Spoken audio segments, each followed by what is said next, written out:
me and Ryan have been officially welcomed to the jungle that is Barstool Sports. Our white whale, Sidney Crosby. Shave his head! Shave his head! Shave his head! Ryan Whitney, Paul Bissonette, R.A., Mike Grinelli, Spittin Chiclets!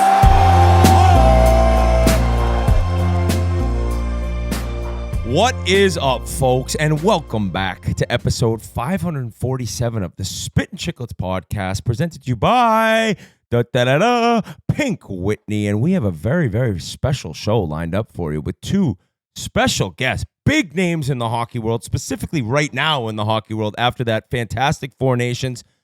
And they were both, I've been told both having a little bit of Pink Whitney post-tourney, right? Ooh, that's celebratory? Yeah, a little celebratory. Well, not for our guy Brady, but still for his tournament performance. Celebratory Pink Whitney, whether you want to do the nip and the shot, whether you want to get it with a little soda water, whether you want to drink it on the rocks, or whether you want to grab a big old bottle and go to a party. I actually got a message sent to me from a guy who went up skiing with his buddies. They got two of the monster bottles. It was only a 2-night trip. They finished both bottles. So shout out to people like that. Shout out to the guys and the girls out there crushing the Pink Whitney, helping out the brand.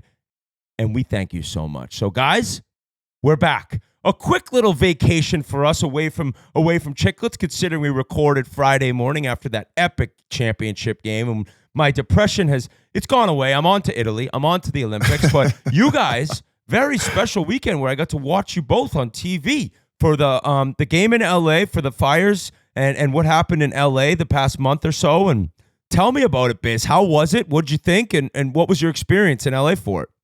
Okay, so first things first. I was actually already supposed to be here this weekend because the LA Kings are a first-class organization, and I was fortunate enough to win a Calder Cup 10 years ago, and it was our 10-year anniversary, and it was a reunion of all the players who aren't playing now and who could attend.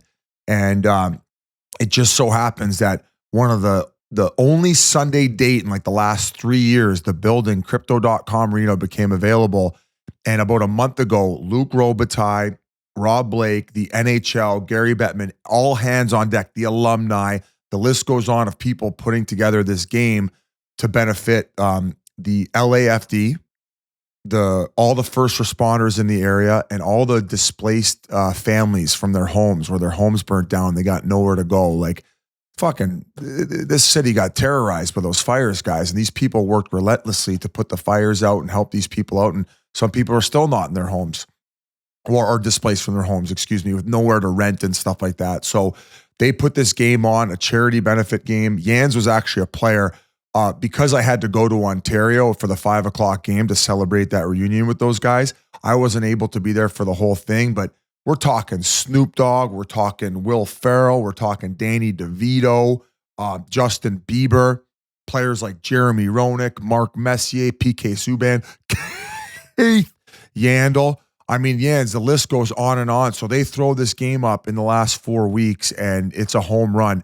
All the networks are carrying it, all to raise money for an unbelievable cause, which is the LAFD, and all part of the LA Strong. And they named it something else, right, Jans? It was kind of the Skate for LA Strong or something. That was the name of the charity game. Mm-hmm. So just an unbelievable day of hockey, Jans, and I'll throw it over to you. You got to play in it and live it and breathe it. What was it like rubbing elbows with all those celebrities? It was amazing. And the LA Kings are my new team. Like you said, I gotta deal with both class. you guys now. First class these guys are. Blakey, Luc Robitaille, everyone. It's truly amazing that they were able to put that together and get the names that they were able to get. I think they said it was 3 weeks or 2.5 weeks, but yeah, truly amazing. The celebrities came out and shined. Danny DeVito was so funny in the locker room. Like, you know how the locker room is. Guys are giving him shit. He's taking it. He's giving it. It was awesome. How tall is he legit? Oh, he's short. Like, it's crazy how short he is. Like, we took a picture, and the guys who are kneeling in the front are eye level with him. He's very, very small, but he's got a presence about him where he might be 5'2", but he's walking in at 6'6". You know, he's got that presence about him. What was the Keith, jersey? did you chat with Snoop at all? Yeah, a little bit. One of the guys, Biz, you know who he is, the radio guy for LA, wears the crazy suits. Oh yeah, fuck, I'm drawing a blank right now. Miracle on Manchester. Yeah. Whatever he wears. I'll look it up. Sorry. But he skates with, he doesn't have laces in his tongue, in his skates. He just, the tongue's hanging around. So I said to Snoop, I'm like, dude, he looks like he should be crip walking in some Chuck Taylors. Remember the old Chuck Taylors you have with like the tongue out? And I think you got a kick of him and Will Ferrell. Vince Vaughn was another guy too. Just like seeing those guys in the locker room, being around the guys, and they weren't just like there to be there. They were having fun with us in the locker room, hanging out. And then, you look to your left, you got Theo Fleury, Marc Messier, Manon Rhéaume, Billy Ranford, and then truly amazing to see like the cops and the firemen, how appreciative they were, and like they just wanted to hang and be in the locker room, and that was the coolest part for me. I mean, as a kid growing up, I'm sure Whit, you were probably the same. If you live in the Mass area, you want to be a cop or a fireman. Like, and I wanted to be a fireman. My grandfather was a fireman, so to be able to go out there and be asked to do that was truly an honor for me. So I saw a picture, pretty incredible picture. And I don't know if the video will look the same, but it's Biz meeting Justin Bieber. Bieber looks starstruck in the picture. And randomly, he has no shirt on. You can't see the bottom half, but it looks like Biz is staring at his hog. But I don't know, Biz, when he saw you, was he like, oh, what up? Like, his face looked like he was very excited to meet a fellow Leafs ball licker. I don't know. Pasha's listening right now. He's probably laughing his dick off. I think it was just the way that Pasha captured it. He'd already done his conversation, and then they were clearing everybody out of the locker room to get ready for the game. And I hadn't talked to him yet, so I was just going over to say, hey, thanks for bringing awareness to this game we got going on to raise money for. And he said, absolutely. And I didn't even notice his face like that when he turned around. I was just focused on putting my hand out to shake his hand. And then I quickly said bye to Teddy Purcell and Jared Stoll, and then I was out of there. So when I saw that picture today in the group text, I was just as shocked as you that me and Biebs are best friends. And last year we had a discussion as to whether or not Bieber knew who you were. And you said no chance at the time. Now, maybe fighting 6 Irish travelers and being all over the news for a week made a difference, but he knows who you are, bro. Well, I think that Nickelback is his musical inspiration, and he saw the clip for me singing Rockstar on stage, 10 out of 10. So that's maybe where my recognition came from. But I would still guess that if you pointed to me and asked him who I was, he wouldn't be able to tell you my real name or say Biz Nasty. No chance. I hope he knows who Biz Nasty. I honestly don't think that. He might be like, oh yeah, like he's that clown on TV on NHL and TT who doesn't know what he's talking about. Check out the YouTube version because the pic will be on where we're recording now on YouTube. But it was a great picture to see. How's Teddy doing, boys? I miss him. He's doing awesome. He's got a newborn. Silky out there, dude. Oh, he's unreal. I play with him in the American League with the Ontario Reign. So although we won it in Manchester, we celebrated it in Ontario.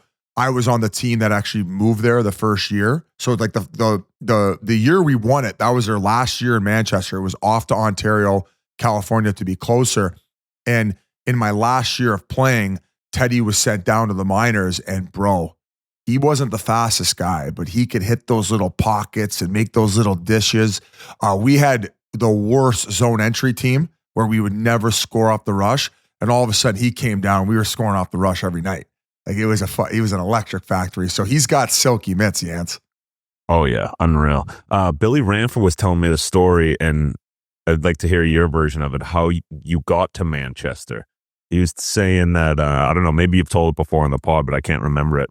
He's saying that you guys were playing an exhibition game against Southers. No, it was a regular season game. It was a regular season game. So this is when I was like depressed on my couch, right? When I didn't have a job after playing in the NHL for 5 years.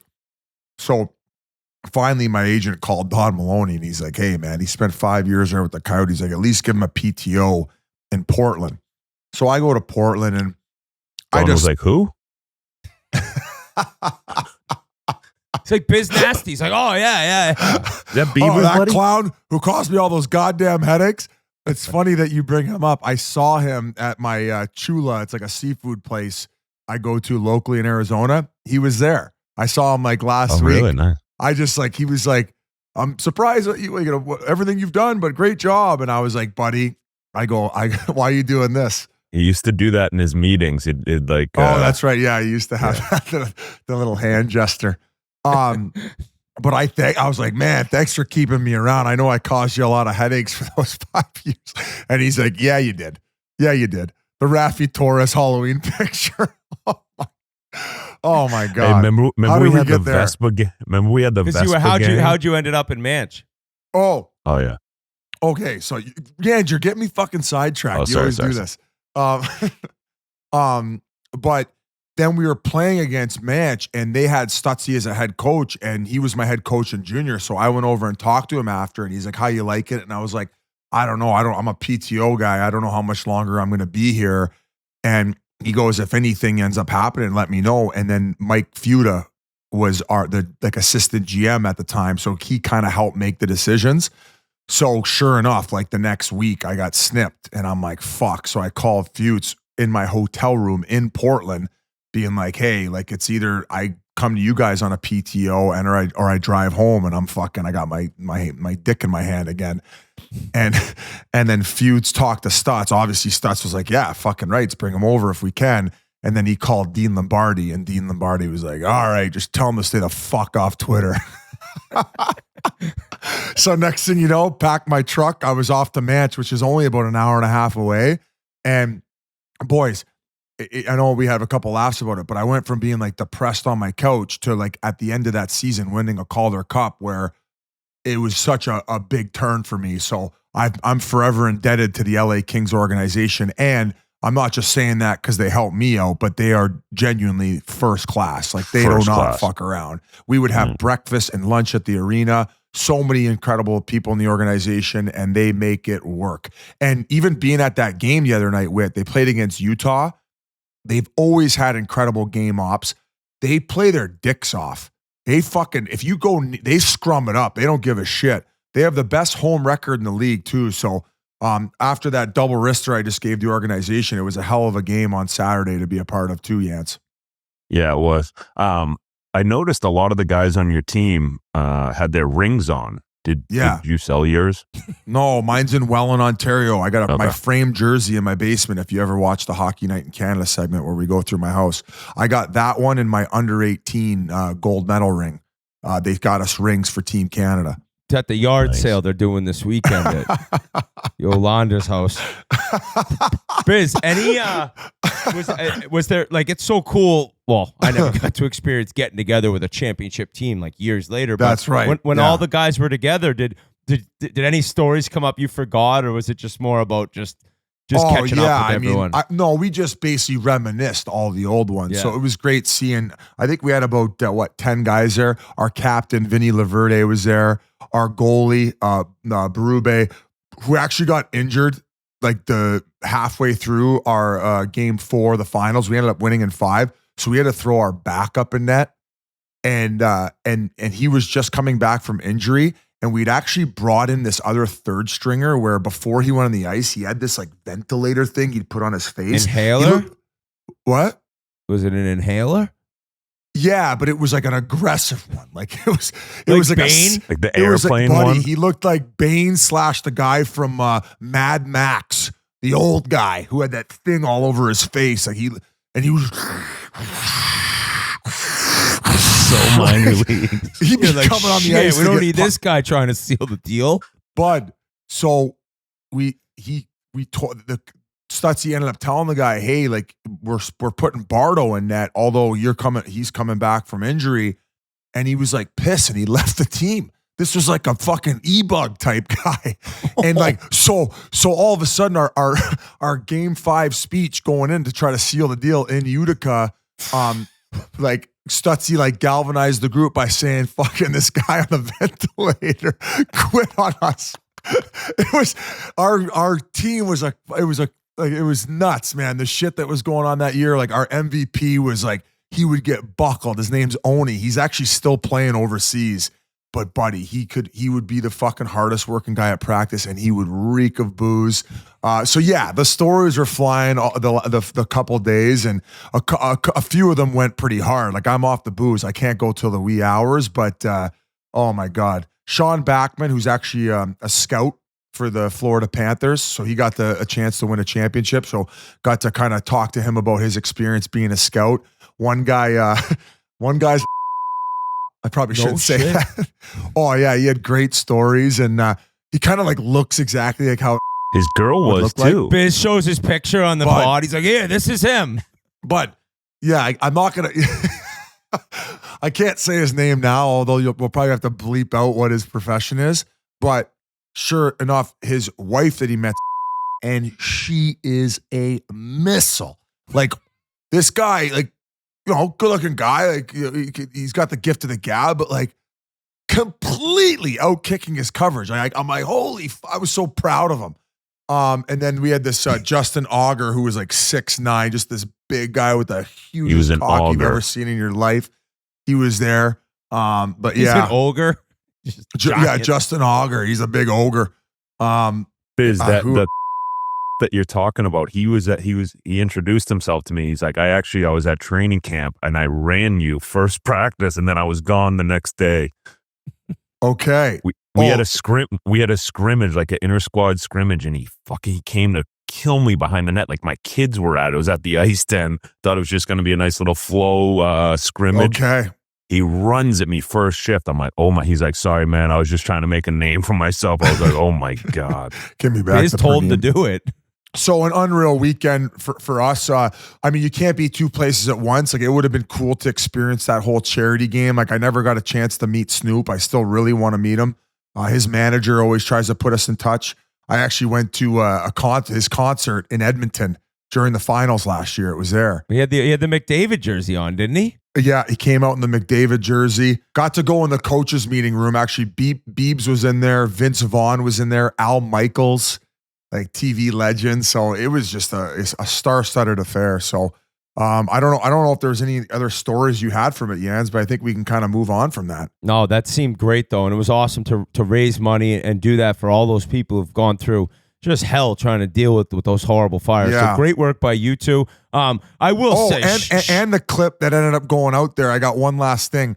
There's like you win a free hat if you guess the right thing that the puck's under. So there's 5 hats. And, you know, they move around, and by the end of it, you're like, like it tried to trick you to not knowing which one it was. And I thought it was 1, but Jans is yelling in my ear, 5, 5.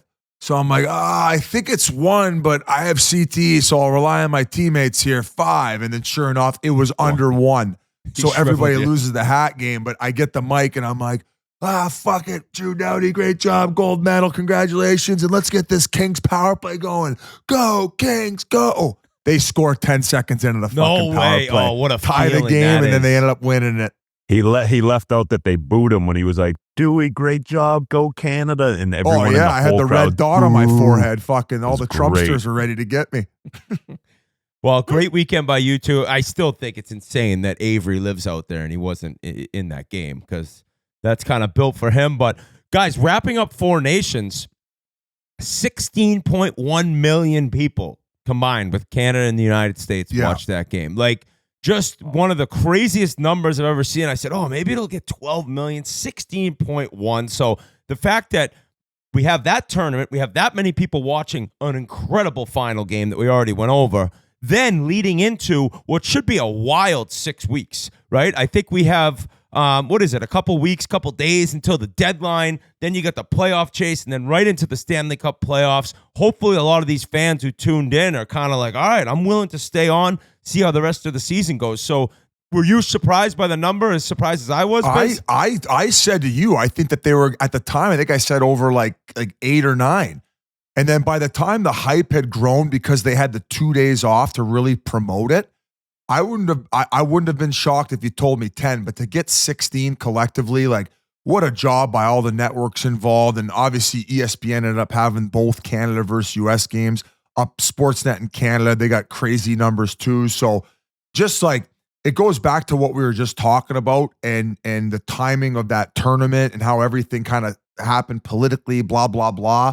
It just was like, in the NBA doing what they did to turn people away. It just feels like the momentum and the timing of everything that's happened over the last 2 weeks, including that charity game they just did with all those celebrities and putting that all together, from the NHL side. Like, the hockey community is buzzing right now, boys, and it's so good to see, and it's so deserved because of how amazing our game is and the effort the players put forth all the time. And you saw it from a production standpoint with the Four Nations. And I think our game is going to continue to grow. And people were like, oh, it's going to suck to get back to regular season hockey. We talked about it last pod. We got the Ovechkin goal chase to hop into. And what the fuck does this guy do the first couple games back? Like, everything is going right for hockey right now. Hockey cannot miss. So any casual sports fan, hop on the fucking bandwagon, open up the doors. Christ, we might have 34 fucking teams in the NHL a few years from now based on expansion and the numbers that are growing it. This is unbelievable, boys. This is good. You might have another job. You might get another contract out of this. Exactly. I might have another fucking hockey podcast with the Gargoyles. Yeah. Hey, speaking of Ovi and somebody buzzing, we have another guy who just can't stop winning. I think it's time to throw it over to him. Jon Cooper, head coach of Team Canada and the Tampa Bay Lightning. Awesome interview we just did with him, so we're going to throw it over to him right now, and we could talk about Ovi after that. So without further ado, Jon Cooper. Guys, this episode is brought to you by Body Armor Flash IV. We've talked about it nonstop, how grateful we are that Body Armor is a sponsor of this show, the best water and the best way to rehydrate. The Flash IV is phenomenal. It's packed with electrolytes and provides faster and longer-lasting hydration with no artificial flavors, sweeteners, or dyes. None of that crap in there. Helps you feel better quick, and it tastes great. Great tasting flavors like strawberry, kiwi, and tropical punch. Body Armor Flash IV gives your body the rehydration it needs to recover. I think everyone after the Four Nations needed some rehydration. I was lucky enough to be at home with a new shipment of Flash IVs in, crushing that after the final, after the disappointment of Team USA. I sat there on the couch and I thought about the Olympics next year, and I drank a Flash IV from Body Armor, and I felt great. The strawberry kiwi, chef's kiss. Get yours at a local 7-Eleven or on Amazon today. What an honor it is to be joined by this legend again, two-time Stanley Cup champ, the longest tenured coach in the National Hockey League, and now another champion again with Team Canada. Tampa Bay Lightning and Team Canada head coach Jon Cooper. Coop, congratulations. You crushed my soul, but thanks for coming on the show. Thanks for having me, boys. I didn't come on here to crush your soul. I came here to say what a hell of a hockey game that was. And oh my God. That's kind of what I wanted to get into. And you've coached in so many big games and so many high-level, high-compete atmospheres. Like, that game to me, there was no time, there was no space. Like, did you notice that off the hop Saturday in Montreal and realize what was coming in and what was going to happen? Or even in that championship game where you're like, this is a different pace? Oh, was it a different pace? Like, the greatest pace I ever saw in a practice was 2016 when I was on the ice for that under-23 team. And when we went on the ice, I'm like, oh man, this is unlike anything I've seen before. And that was like 2016 was when the league was like starting to get the pace. It was still, like guys that were, going for the Ironman records were still playing. So like, but it was phenomenal. But then fast forward to the first period of the Sweden game, and it was unlike anything I've ever seen in an actual like live hockey game. And even after that game, Hedman sent me a text, and he said, like for himself, he was like, "Was it me, or was that the fastest hockey game you've ever been a part of?" I'm like, by far. It was sick. That's unreal. So Leon Draisaitl, I'll see him today. And he was like, so how was it? I said, it was incredibly fast. And he said, it looked it. But he said, it looked like there was no time and space out there. And I said, there wasn't, because the best players in the world were checking. And when they're checking, now you're screwed. And it's like, you have to wait for that, either the McDavid chance he got in overtime or the Matthews Tkachuk chance that, like those were, even that chance they got in overtime, that was on a flipped puck. It was like they were punting, and Makar whacked it, and it just went on Matthew's stick, and then it was bang, bang. And that's how fast the game works. It wasn't like, there was a set play, but that's how good the players are. Unreal. So you mentioned that your first taste of it all was Team North America, the under 23 at basically the last Worlds that they'd set up. Yeah, so I was an assistant with that team, and it was incredible. And the funny thing is, half those guys or 3/4 of those guys were in that game. Right. And so the question I want to ask, how cool was it having the spice of the vets though? Like having sitting there and seeing him rub off on the next wave of Canadian player. Like that's fucking sick. Yeah. Like, so there's been a lot of preparation for this, like a year in the making. And during the year, like I've seen Sid twice during the year when we played him. I meet him after the games. When we went to Edmonton, I met with McDavid. I've met with McKenna. So like, I was fortunate to play a lot of these teams this year where guys I knew were making the team or had already been named as like the top 6. And so I had a little bit of communication with them, but nothing unlike I was going to see when I went to a room on Super Bowl Sunday and all these guys are sitting around and we're just all in a room together. And then to be in the locker room and have that first meeting and run that first practice, it's like, I don't know, it's a little surreal just because you've been watching these guys your whole career and now every one of them's in your room and you're the guy barking all the orders. And so it was a huge, huge honor. And, pretty fortunate it turned out the way it did. I want to go back to Saturday in Montreal because we had heard the day before that Matthew was like talking to some close buddies, like, yeah, I'm going to try to kind of flip this game upside down is what we had heard. And I don't know, like, did you know that was going to happen off the hop? And more importantly, I want to ask, because you know this guy better than ever. Like, I knew Brandon Hagel was a hell of a player. That kid is nails too. So like, what about the beginning of the game? What about the lineup you sent out being the home team? How did you figure stuff was going to happen, if anything at all? Yeah, there's well, first of all, Hagel, I told him, I said, you should get a marketing agent or somebody in Canada. You're really hot right now. But, well, let's just back up real quick. We'd be remiss not to say what it was like out in that at the very beginning of the ceremony when Mario Lemieux walked out. Oh, wow. It was, I don't know if I'd heard an arena quite like that, like to the point where they weren't going to stop cheering until he was like waving Sid over to like end this. He's such a humble guy. But to me, I thought, wow, this means something. And then we scored that power play goal like within the first minute and it was tic-tac-toe and you're like, oh boy, like whatever, like this is crazy. So then that game goes to overtime and we blew the lead. Then Marner scores in overtime. So the place is electric but everybody's waiting for the US game. So I'll be honest. Okay. So the lineup gets set out and apparently whatever communication went down, I think some might have went down in overtime or in overtime warm-ups, I'm sorry. And then it carried on to like the opening face-off. So, but I didn't know any of this stuff, whatever was speculated about what those guys were doing in the group chat. I'd never heard of that. I talked to Hagel afterwards and he was like, there was zero chance I was saying no. Zero. And he's got that in him, right? He's like, yeah. It's just when he does that type of thing, he's just that alpha personality, and it was I couldn't believe it happened. And then once that happened, it was like, okay, well, we kind of know what's going to happen now. And Bennett went out and stuck up for his teammates. And how about Sam Bennett? He missed the first game, and that was his like 1 second into his first shift in the tournament. He has to drop him with Brady Tkachuk, and I'm like, holy cow! I was like, wow, the stuff these guys do for the flag. It's impressive. So going into the coach's room though, after that, like that first period, like what are you and Talk saying? What are you and the rest of the coaches saying at that point? Are you trying to be calm, cool, and collected? Or are you like, holy fuck, I didn't know they were going to come out and do that? It was a little bit on the bench where, well, I think Talk wanted to get in there, to be honest. Oh, for sure. He was chopping at the bit, but I was, it was kind of a uniting moment for us anyway. I can't speak for the US, but clearly it was for them as well. So just because too, like those weren't seatbelt fights. Oh, those were all offense. Every one of those could have knocked somebody out. And they were so like, just, you could see the passion that all the guys, the combatants had.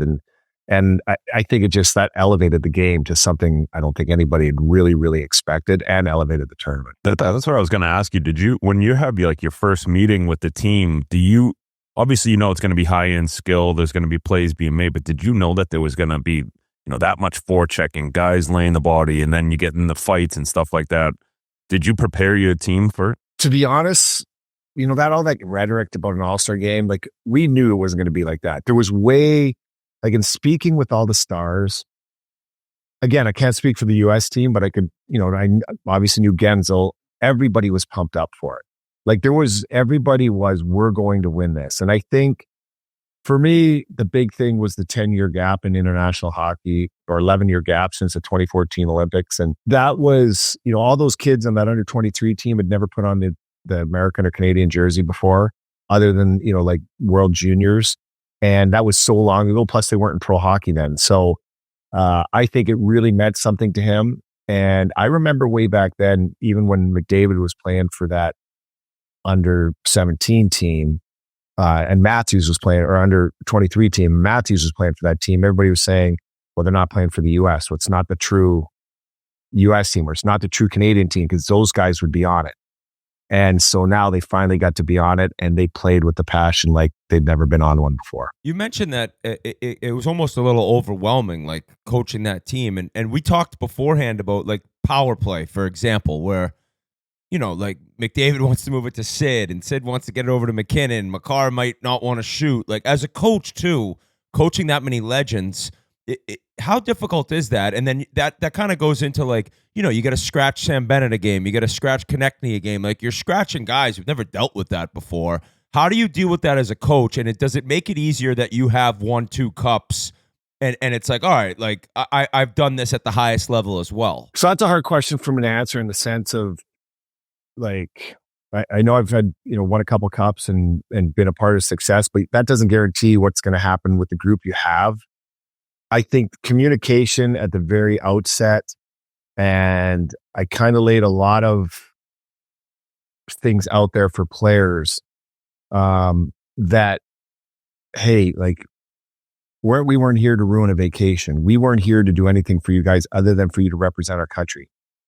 We tried to pick a team. I think management did a fabulous job in this sense of picking a team.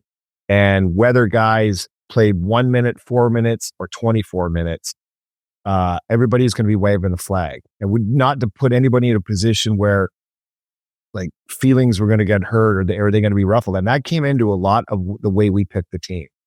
And so, I'll give you a Sam Bennett story.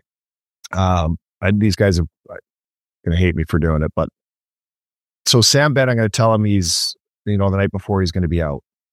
And I said the same thing. Sam, we didn't call you here to ruin your vacation and you be on a beach. You're a big part of this, and you're going to have a role in this tournament. I just don't know when, but it's not going to be tonight.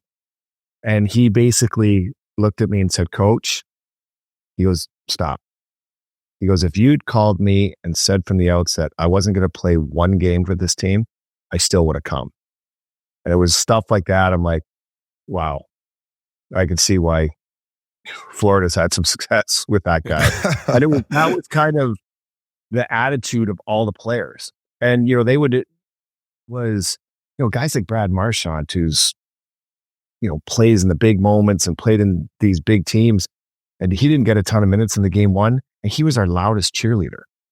And so you could tell, like, by the leadership and the way the guys were. And we talked about it the very first night we got together, was this is how it was going to be. And you guys they'd all lived for this moment. But there's going to be guys that get bigger moments than others. But everybody's going to be a part of it. And the way it turned out, that's exactly what happened. Yeah. And, even Konechny got in, a couple games and did his thing, what had to be done. And all the guys did everything, for the team. And that was probably the most rewarding thing about the whole event. Well, so everybody was already bought in from the beginning, but after what happened on that Saturday, like, obviously it took on a new feel. Did you guys feel as a team you were playing for more than just a hockey game at that point? Like, it really felt with where everything went to, and we don't need to dive into much of that the fact where that many people were going to be watching, and that, like, Canada desperately needed a W, a moral W. Your reaction, Coop, your reaction was, the arms right up in the air. You could tell it was more than just a hockey game. As crazy as it sounds. You guys needed to get that done for Canada. Yeah. They were all watching. There's no doubt. And I think what kind of spurred that on a little bit was obviously what happened Saturday night. Then we have the must-win game a day and a half later, and now it's on. And all the questions that, on the Monday, Tuesday were all about the U.S. game, but there was an extra day. So now there's the Wednesday, and now everybody's got to go back and keep answering questions. Well, now the questions weren't about hockey anymore. Now it was all about the political side of things. And for me, it's the double-edged sword, because you want this to be a game and that everybody cherishes and cheers for their team and doesn't make it bigger than it is, but it is bigger than what it is. And we can't turn a blind eye to the fact that there's things been going on between the two countries. But we didn't want to bring that into our locker room, because for us it was let's play this game for ourselves, our team, but also let's play it for everybody that is sitting around having a coffee at Tim Hortons. You know what I mean? The people that are really sitting up there cherishing our game, and we did. And it did take on a bigger feel than it actually was, but I didn't want it to cloud our players' minds and their focus. And fortunately for us, we won, and it really, I think, hopefully helps the morale of a lot of people that we care about. Fucking right. Hey, little Tim Hortons promo there too. Fuck, you might get the bag from Timmy's for that. He's his own PR guy. We're gonna have the Coop Timbits. Him and you Hagel could do it for Hagel guy. too. You guys could be a package deal for some Timbits. Yeah, hey, move over, Marchand Crosby. We got some new delivery guys. So goaltending wise, going in, I think a lot of people guessed Jordan Binnington would be the guy. He's a cup champ. But it wasn't as easy as USA, it's Hellebuck, right? And you go with him, and maybe some question marks, which with Canada, there's always going to be questions. You lose a game, it's like the world's falling apart. But you decided to stick with him, and then he does that. He wins another just insanely incredible game in Boston to win a championship. What's it like dealing with him? Because we've interviewed him, confident guy, believes in himself. So I don't think you were ever worried about his confidence being shot, but how was it dealing with Binnington and making the decision to ride with him? So this summer, when I was accepting the job for this in the Olympics, he was the goaltender of the World Championships. So I flew out there and went to 3 of the games, and he played them all, and he was great. But he won the games I went to, and then they eventually, they lost out in the medal round and stuff like that. But the kid, I wanted to go meet him and see what he was like, his personality. I actually ended up spending a whole lot more time with his dad, watching playoff games at 3 a.m. It's the first time I've ever been to a hockey tournament and never had anything to do. So, we'd be watching playoff games late night with his dad. But anyway, so I got to dig a little deep into his personality. Plus, Hagel played on that World Championship, Nick Paul. So I kind of, a little feel for how he was. And so as the season was going on, it was obviously the most scrutinized position on our team. But you can't take the winner out of a winner. And that's what he was. And so, has it been up and down, I guess, by his standards and his team standards since they won the Stanley Cup? Maybe. But I didn't think that was, Jordan Binnington, I think, has played well during that time. But in everybody I talked to, he had such a, all he just kept hearing the words was gamer. And sometimes I think, he got sidetracked at times. He'd sometimes get into the rough stuff or when he was in the games and stuff like that. And that's not his personality.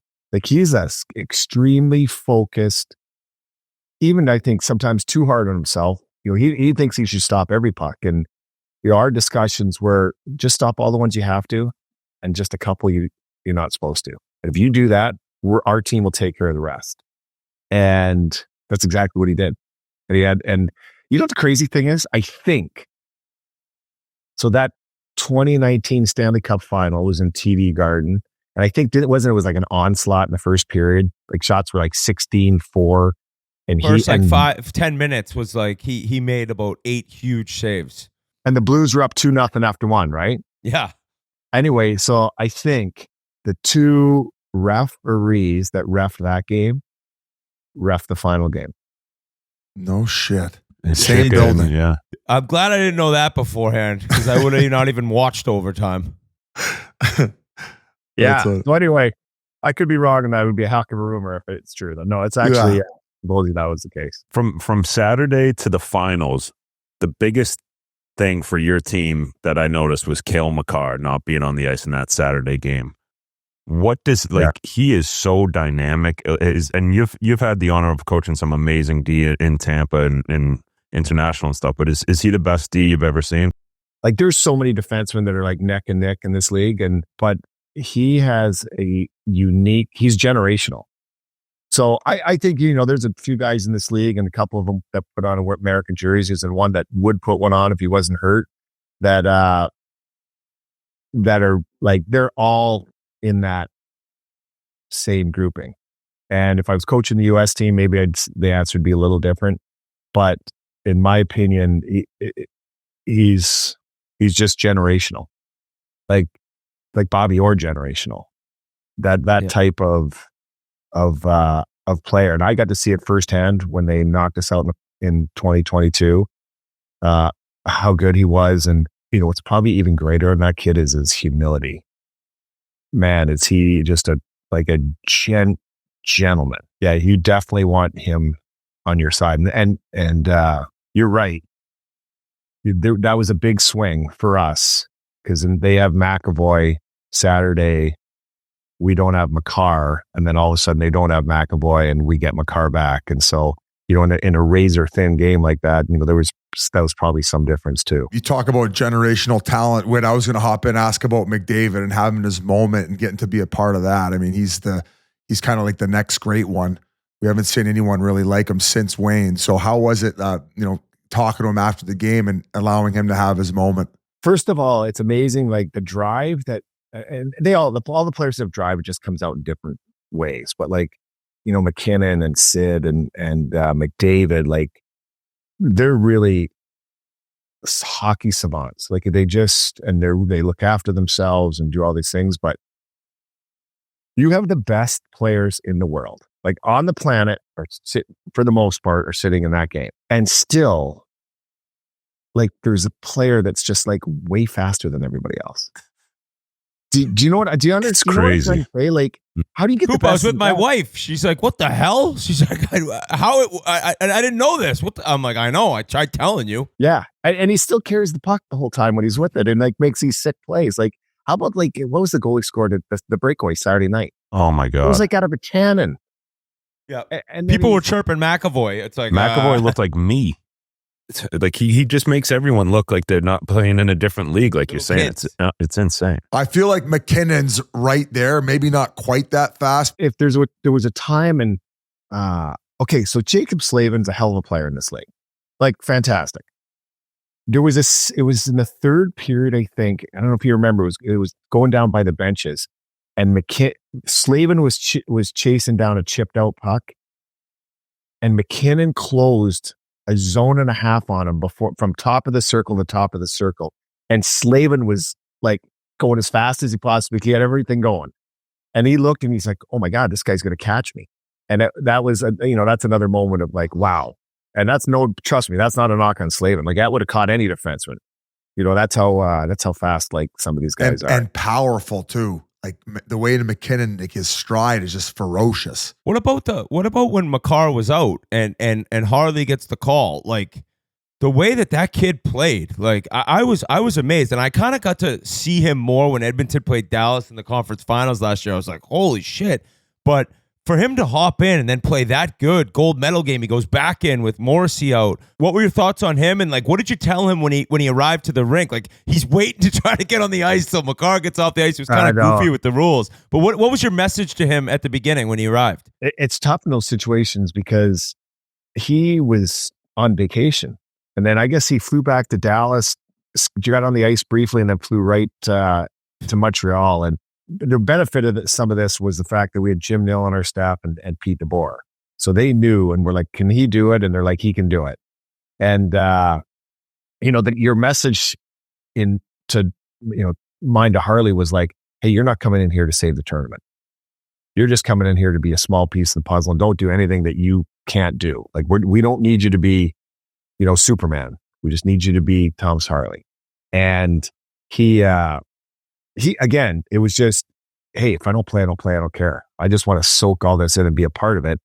And it turns out he has to play 2 unexpected games, because Morrissey was like, there was some bug going around. I felt awful for Josh because, he's fine at night the night before. And then, the guys are violently puking, and it happened to Konechny early in the tournament. It happened to Hagel when we got after the tournament. It's crazy whatever was going around, and it hits poor Josh the day of the game. And I went and met with him, and there was no way he could play a hockey game. And he was, how upset he was. And, he felt like he was letting the guys down. I'm like, that's the last thing you're doing. We're here, because of you.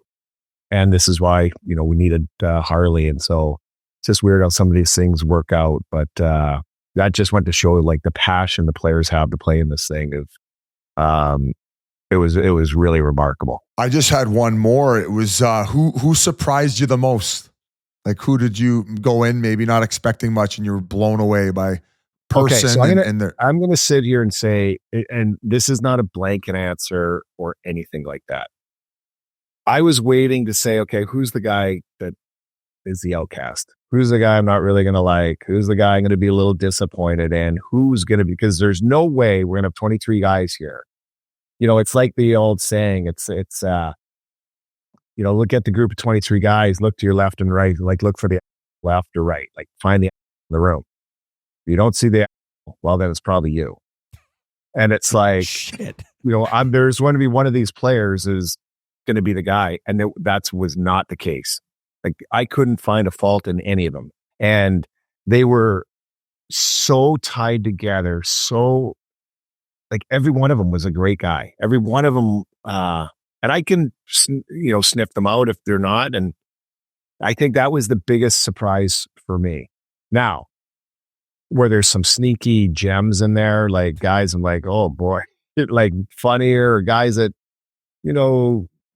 you could tell was a little bit like the fun guys. There's a couple in Jarvis. there. I wouldn't say that, but anyways, whoever's from Winnipeg, that they're from Winnipeg, met his friends after the game, and there was 5 of them, and they drove. I met him before the game. They drove. Did you meet him? Yeah, and that's without even knowing they basically were like, he hadn't played the game before.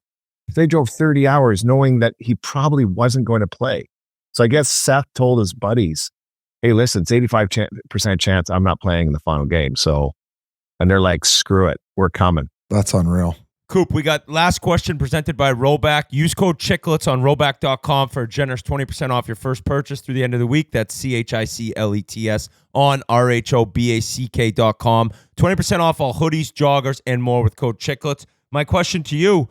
All right, before you ask amazing, that, how legit was that ad read? What episode are we in right now? I think it's episode 500 something. Episode 1 or 2, there was no way you were having a ad read. And now you're like rolling them off your tongue. Like I was reading it. Biz can't read. That's why I can't read, so they don't let me do them. Coop, you think I'm kidding too. I can't do them. That we'd be here till the Winter Olympics doing that Roback ad read. And that's actually my question is, what was so cool about, you get named the coach of this and the coach of next year in Italy. That preparation, I imagine, like kind of starts now. I mean, obviously end of the year playoffs, but over the summer, is it same thing? Everyone's meeting, you're talking to guys. Like, where do you go from here to the big one? I mean, this was unreal, but it was kind of the appetizer, as crazy as it sounds. Yeah, I think part of the strategy of probably both countries, the benefit of having the same coach do both is that I'm now so farther ahead than I am today. So now I have a relationship with the players. Now we've won together. They know what I'm about. I know what they're about. They know my expectations, our standards, how we do things. And it's not just with the players. It's with the video guys, the assistant coaches, the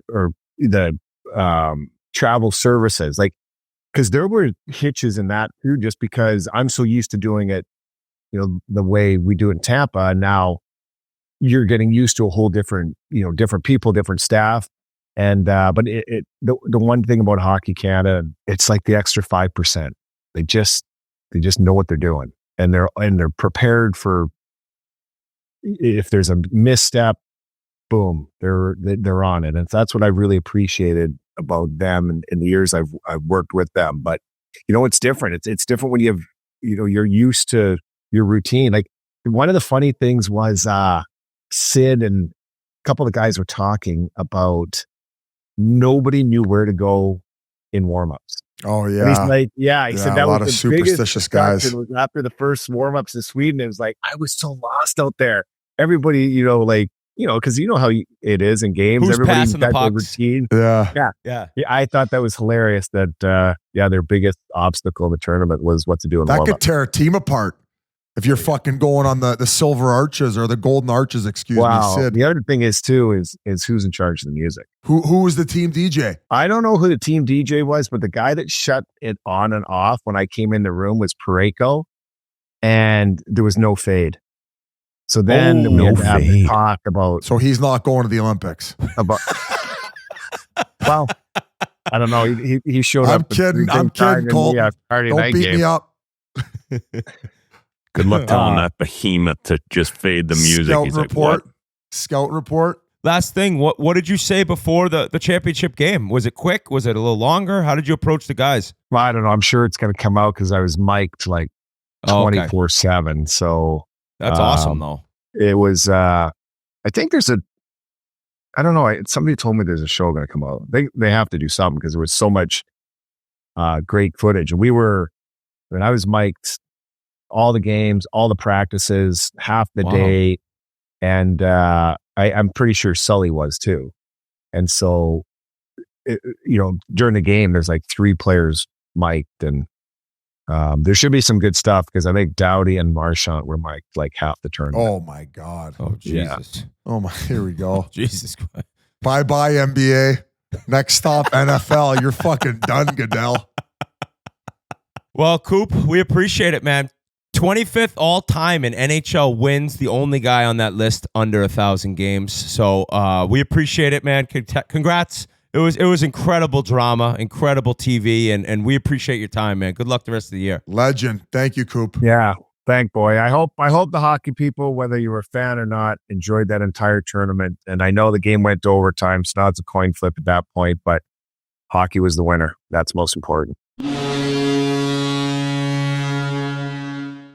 Guys, before we continue, I want to talk to you about BetterHelp. Yes, BetterHelp can make a huge difference. It can make a huge difference in your life. I'm telling you that right now from somebody who's spoken to a therapist, continues to try to speak to somebody about just getting things off my mind, figuring out where you're at in life and where you want to be. And we often hear about the red flags that we should avoid. But what if we focused more on looking for green flags in friends and partners in life? If you're not sure what they look like, therapy can help you identify green flags, actively practice them in your relationships, and embody the green flag energy yourself. Whether you're dating, married, building a friendship, or just working on yourself as a person, it's time to form relationships that love you back.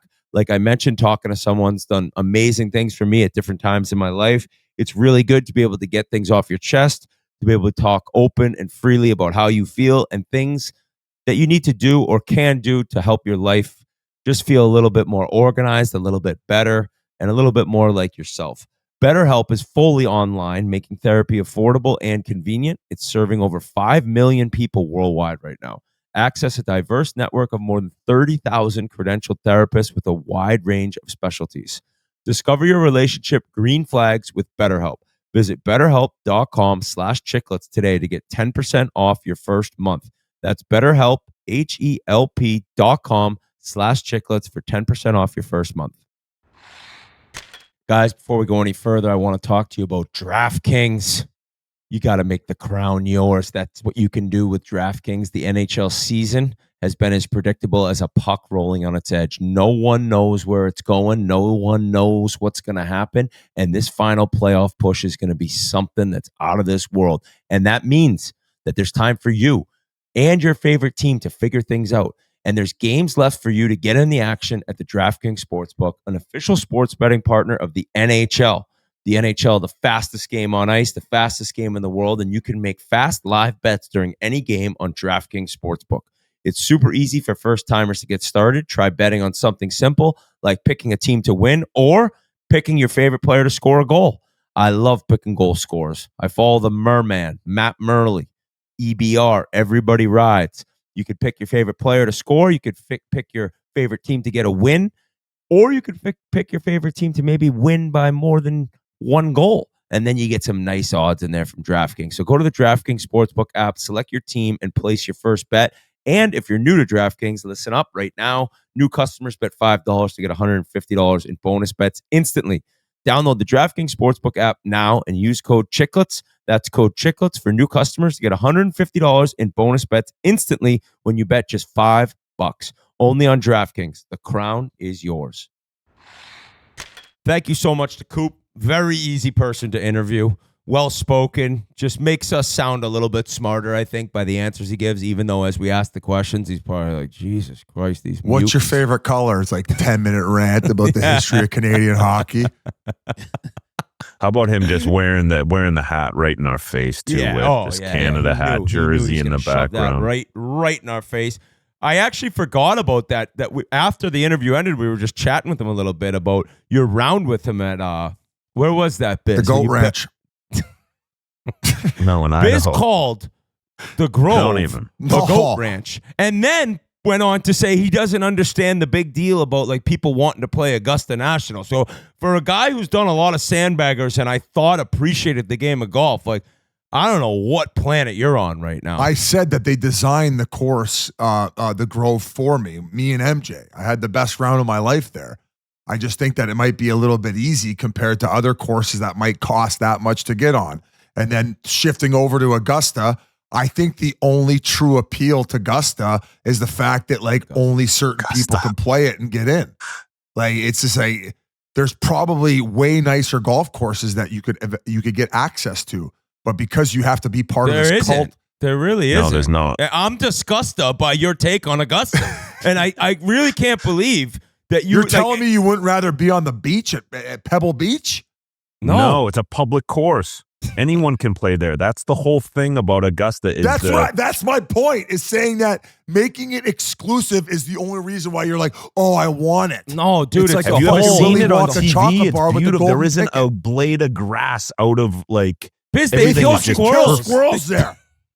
They kill squirrels there for their fucking perfect little world they're living in. Buddy, they got some of the most famous, like, people want to play these holes, like, more than any other course in the world. They got the 13th, the 12th.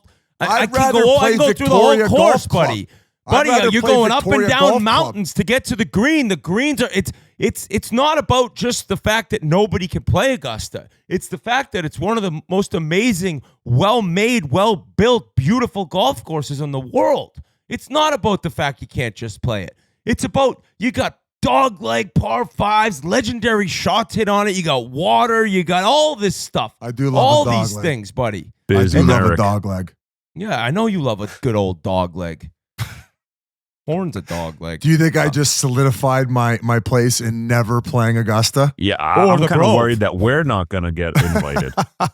I think I was out when I read Larry David's text about the course years ago. But, I mean, I just want to keep going and watching the Masters. Forget playing it. Just going there and watching it. If you went to the Masters and watched it and walked the course, Biz, you'd be like, I get it. I don't think he knows what the Masters is. No. Yeah, I do. No. He's like, it's just another you get golf the claret tournament. jug when you win that, right? It's just another golf tournament. You're an idiot. On to Alexander Ovechkin, guys, who all-time clip, speaking of golf, when he got the hole-in-one, like his second year in the league. I swear to God. YouTube, Ovi hole-in-one. I swear to God, it went in. And so this guy, like touched by the gods when he was born, I don't understand how he's doing this right now. I read a stat that he's on. If he hadn't gotten hurt, his pace would be 59 goals, 92 points as a 39-year-old. We talked about if it happens this year, I don't think so. Probably next year. Like, this might happen by April Fool's Day on the rate he's on. He buried a hat trick against the Oilers with another empty netter on the hat trick. I don't care at all because he has so many goals. He's 12 away from tying, 13 away from breaking the record. I just can't get over the fact that he's still doing it from the top of the left circle on a 1T. 20 years, the league can't figure it out. Everyone pre-scouts, everyone talks. They're going to send Knobloch down to Bakersfield for not having him covered there. I mean, Knobloch, you could send every coach in the league. The man just became the first player in NHL history to score 200 or more goals in 3 different decades. He did it in the 2000s, the 2010s, and the 2020s. And I just can't believe that he hasn't slowed down. And what's crazy about this Washington team, boys, I'm going to throw it over to you, Biz. What's crazy is they didn't have a guy in the Four Nations. They all went away. Oh, yeah. They all recharged. They all relaxed. They're all healthy, and they're back, and they just truck-sticked the Penguins and the Oilers over the weekend. I think they all went to Dubai for the Ovi tune-up. Just some Russian gas. But this like your backup goalie. This whole, I mean, we've talked about it repeatedly, how they're getting it done, right? Like Strome having the season he's having, all these off-season moves, Logan Thompson kicking. I mean, the only guy who's in competition for the Vezina other than Hellebuck, who's ahead of him. Like, it's just been a remarkable run, and I just think it's been fueled by Ovi's goal chase, the fact that every member of that team is excited to be a part of hockey history, the fact that he's such a kid at heart to begin with, and Carberry somehow has the magic to bring it all together. Like Pierre-Luc Dubois having the year that he's having coming over. So it's just this magical run. They come out of the break. They don't skip a beat. They're first in their division. Like, all systems go. And this is a team, boys, who I think most of us had missing playoffs based on the fact of their underlying under the hood numbers, as Pasha likes to call them. They had a minus 40 goal differential last year. Like, their analytics were brutal, and all signs said they're bringing 6 new guys in. Every guy they've brought in has worked, and it's an awesome thing to see, and it's the perfect time as Ovi chases this record. And, you know, I said at the beginning of the year, I hope that it was saved for next year in order to pre-plan the festivities, but I just thinking with the timing of everything, let's go, baby. This is going to be an awesome way to end the regular season and kickstart us into an unreal playoff run. So what a guy, and a very cool moment for him to have his kid on the glass to give the hairy knuckles after he ends up scoring that second goal the other night. So a great ambassador for our game, boys, and another reason why we need the Russians in the Olympics. I know. I just love the fact how, like, he scored 9 million goals and how excited he still gets. Like you said, he's still a kid at heart. Like, at the end of the day, they're still playing a game out there. He's doing it at the highest level for the last 20 years, and it's remarkable to see it. And like you said too, Whit, like, he's doing it from the same exact spot every single time. How many of the 8? What is it? He's got 882 or something right now. Like, what do you think? 350 of them? Or 300 of them? I would have said 800 of them. So if you took like a 15-foot like radius of that spot where he's normally at. Yeah, like just and a 1T. I wouldn't even say it's 15 feet. I would say probably like 280 to 300 of the goals for sure are from that spot. I saw a tweet that just said like goal 1, goal 2, and like I was scrolling down for days. Like I think I just stopped scrolling to record the pod, and it just puts into perspective like how many goals this guy scored. And I mean, he actually had a funny little moment. I don't know if it was against Pittsburgh or Edmonton. He kind of whiffed on a one-timer. It looked like it was going to be an easy goal for him, like right on the post. And then they show him on the bench. He's like, what the fuck was that? He's looking at his blade. What the fuck? Like, I don't miss there. I never missed that shot. And imagine he just retired after that. Yeah, he's like, that's it. And I think that to go back into Washington, they've just had everyone really pop off this year. And it was just great timing. But like, I mean, McMichael was kind of due to do this. You figured he would catch his stride. Tom Wilson, I don't know like if he'll ever score like this many goals again. I mean, he's got 26 goals right now. He'll say he finishes 35 realistically. Like, can he do that again? But they've just done an amazing job of kind of retooling. They did get, I'd say, like a little lucky with LTIR stuff with Oshie and Backstrom, right? So that opened up room for them to bring people in. But just how Logan Thompson's been, everything has come together. I wondered and even said to the group, like, cup contender. I know it sounds crazy as they're just running away with the East, but I think the more I think about it, maybe they really are. I mean, they have Ryan Leonard, who will be on the third or second line when he leaves BC at the end of the year. Like, that's a guy who, say third line. Like, he's going to come in and make an immediate impact. So that's an addition they'll make. And then you wonder if they'll go out at the deadline and do anything. But sometimes with a team that's doing this well and has come together like this, like, you don't want to ruffle too many feathers, maybe. Yeah, it's how about fucking Jacob Chikrin? I mean, he just got married over the break, too. Comes back. I think he's got 3 goals since. What has he got? 17 tucks? Yep. This is a guy where didn't work out in Arizona. He ends up getting shipped off, ends up going over to Ottawa. For whatever reason, things didn't work out there. And I want to say he's on the last year of his deal. So this guy's got 17 goals. He might make $7.5, $8 million bucks next year. Yeah, it just truly, he's played, how many years do you think he's played? 8 years now? I would say around 7 there. or 8. And just like figuring it out now. And I mean, he's had good years. He's had some injury stuff too, but like just figuring it out right now and coming into a new team must be so nice. Because usually when you go to a new team, you're not, especially with, a team that has legends like that, you don't want to like step on any toes or get in the way, but he has grabbed that job by the horns and couldn't be more happy for him. His dad was the radio guy here in Florida, so got to know his dad a bit, and it just seems like a great kid, and really happy for him He's way that king. he's been going this year. He's the liver king. Right. Crazy diet. He had 18 goals one year in Arizona. So obviously, like, he's been able to he's always score. had an incredible shot. Like, I would describe it as this, and not an insult, because he was so young and raw. And sometimes when you don't have all these veterans on a team, like sometimes when you're drafted in an organization, like all of a sudden they're trying to kind of rush to develop you. But he was playing like the bumper on the power play. And the term we use is all the tools, no toolbox. But he's got the toolbox now where it's all coming together. And throughout that process of developing, he had some major setbacks, man. I want to say he tore his ACL twice, might have even been on the same knee. I think he dealt with shoulder surgery coming out of junior, where he played in Sarnia, where he was a high-end prospect, which, once again, I feel like he was kind of rushed into the league and based on his size and just his physique was expected to just like be a 30-year-old seasoned vet. And as you said, Jans, it seems like he's really just coming to his own at the perfect time for Washington, along with all these other guys. And I just think with the numbers that he's put up, he's one of the best stories on the team. Him, Logan Thompson, obviously Ovi, a guy in Dylan Strome where, boys, the Blackhawks didn't qualify him. They didn't qualify this guy. He's their first line center.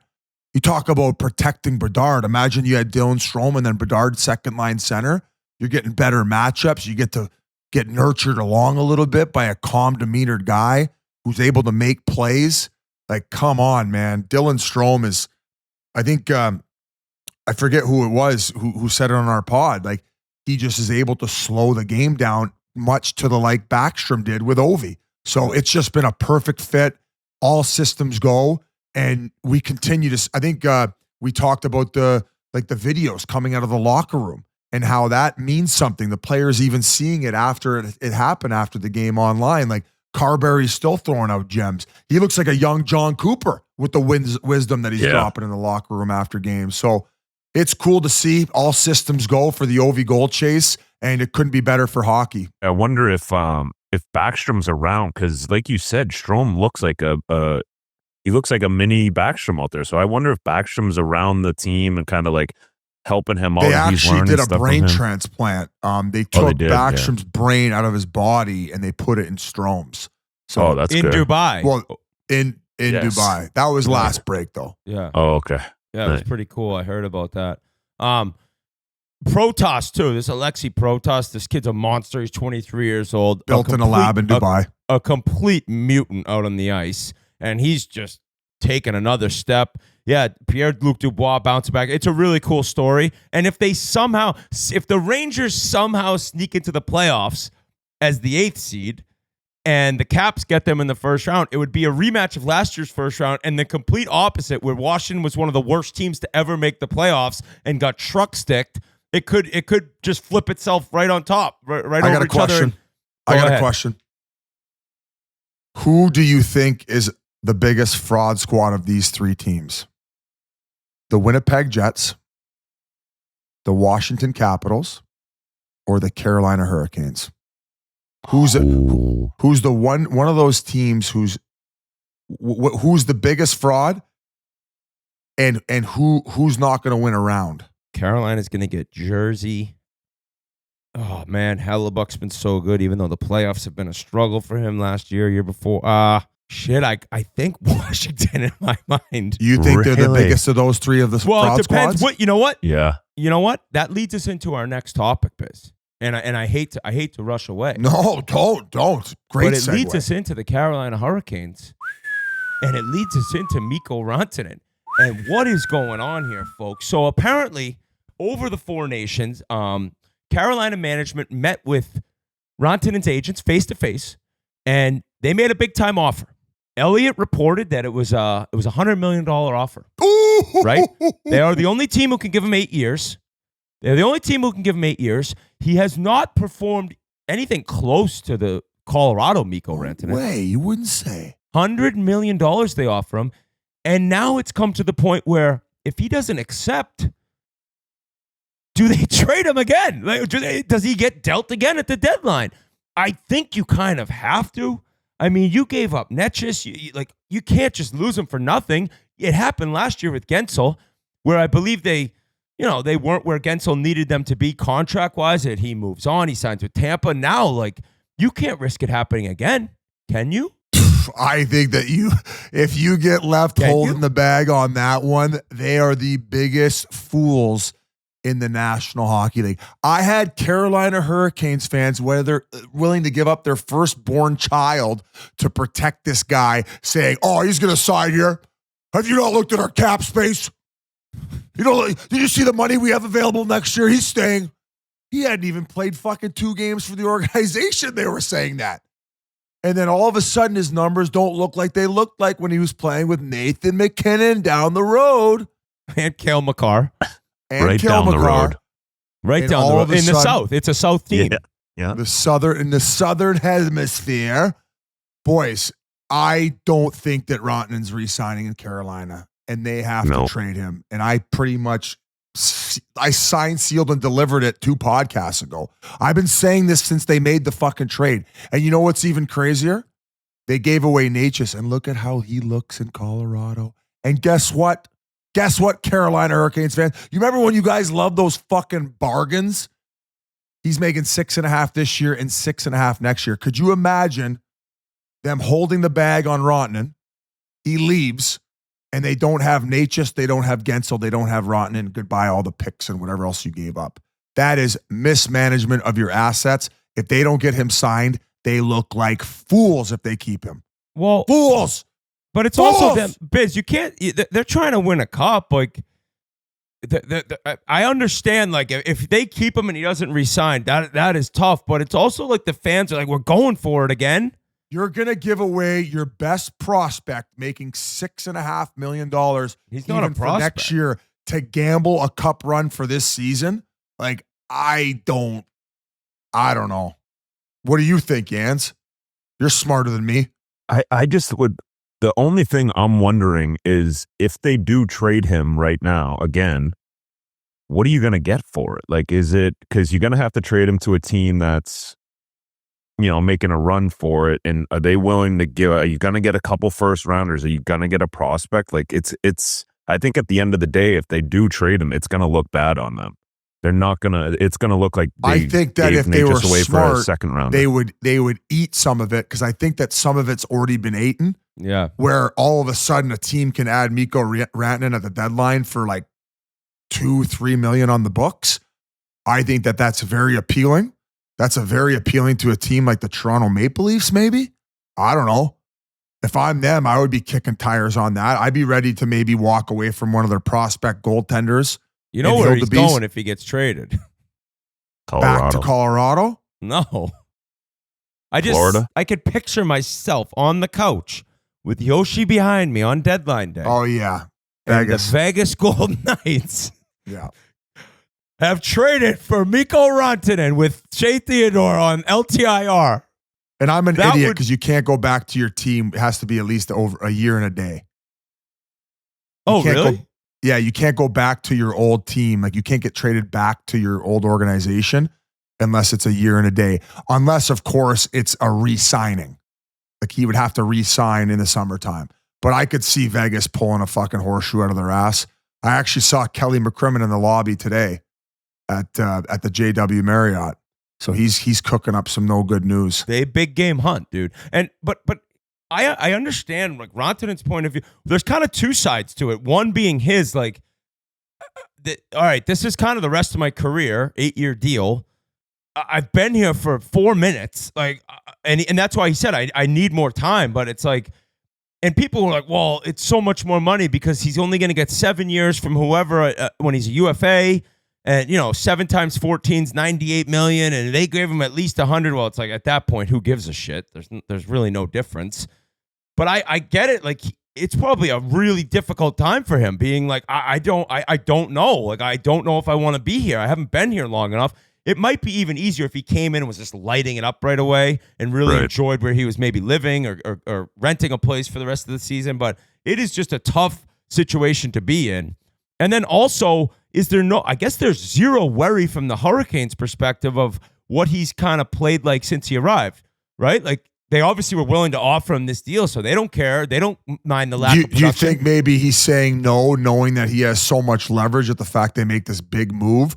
That's their first offer. You think he could take him to the cleaners for 13 and a half, 14? You think that maybe the agent goes back with that?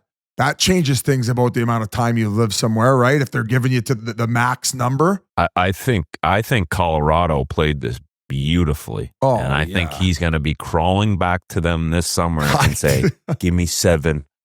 Just please let me play with Nate and Kale. Exactly. Give me 6.5. I just want to. Colorado. Could you imagine? I think this guy could have solved all his own problems by walking in that office. I guarantee you they would have given him $12 million. 8 years, $12 million. And let me ask you this. Would you rather play with Nate in Colorado and be there and living in that environment at 12 rather than, I'm not saying Raleig's a bad place to live. Guys love playing there. Guys love playing there.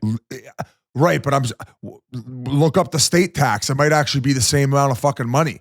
But it all has to do with the fact that you were going to get to play with two of the biggest generational talents that we've seen in a long time.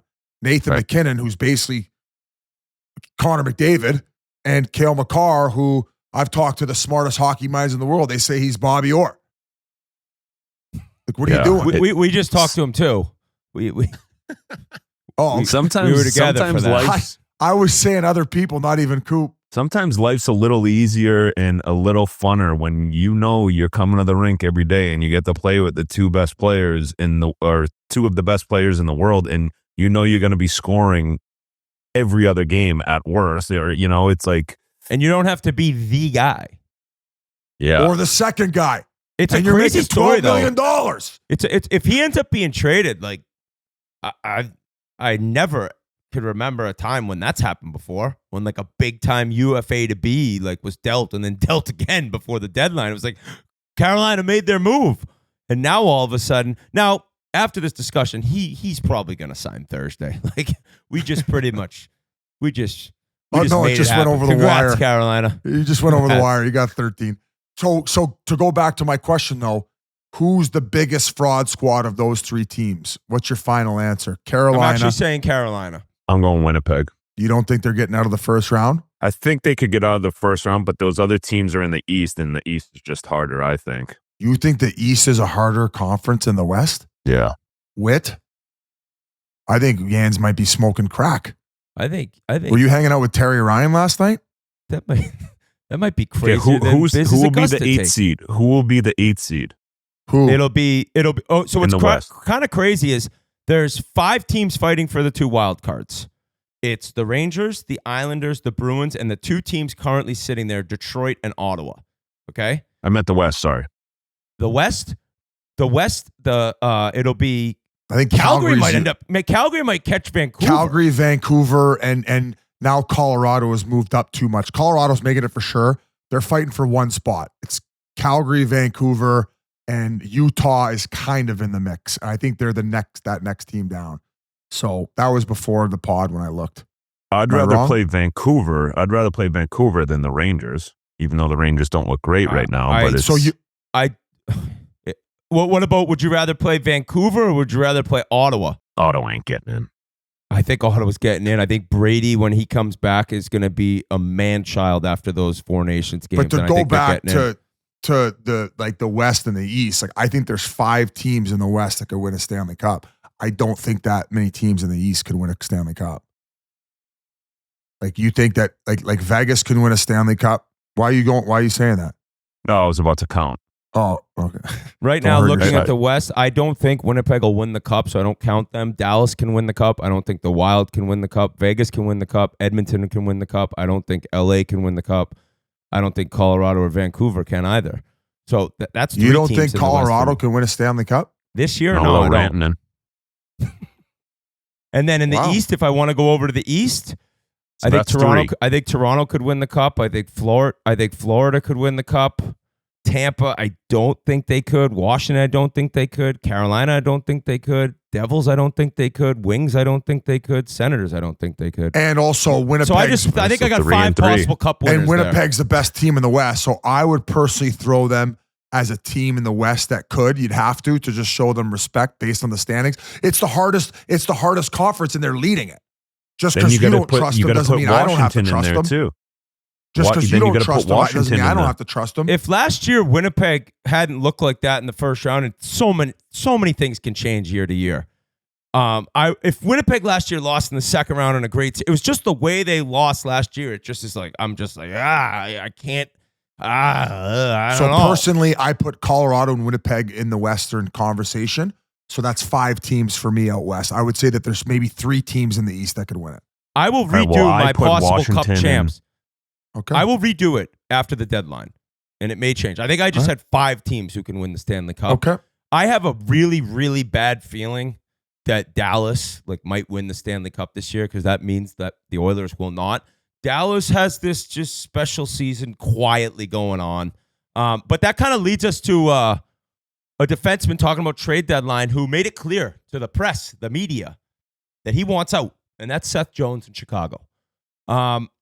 I don't really know what's going to happen here. I don't know if this is something that would have to happen in the summer. He makes a lot of money. He has a full no-move clause, but he said that he's kind of looking to, at this point in his career, move on and be on a contender. Biz, do you think he ends up getting traded this season? I don't know. What do you think about him coming out as a guy like Foligno's been there and hasn't asked for a trade?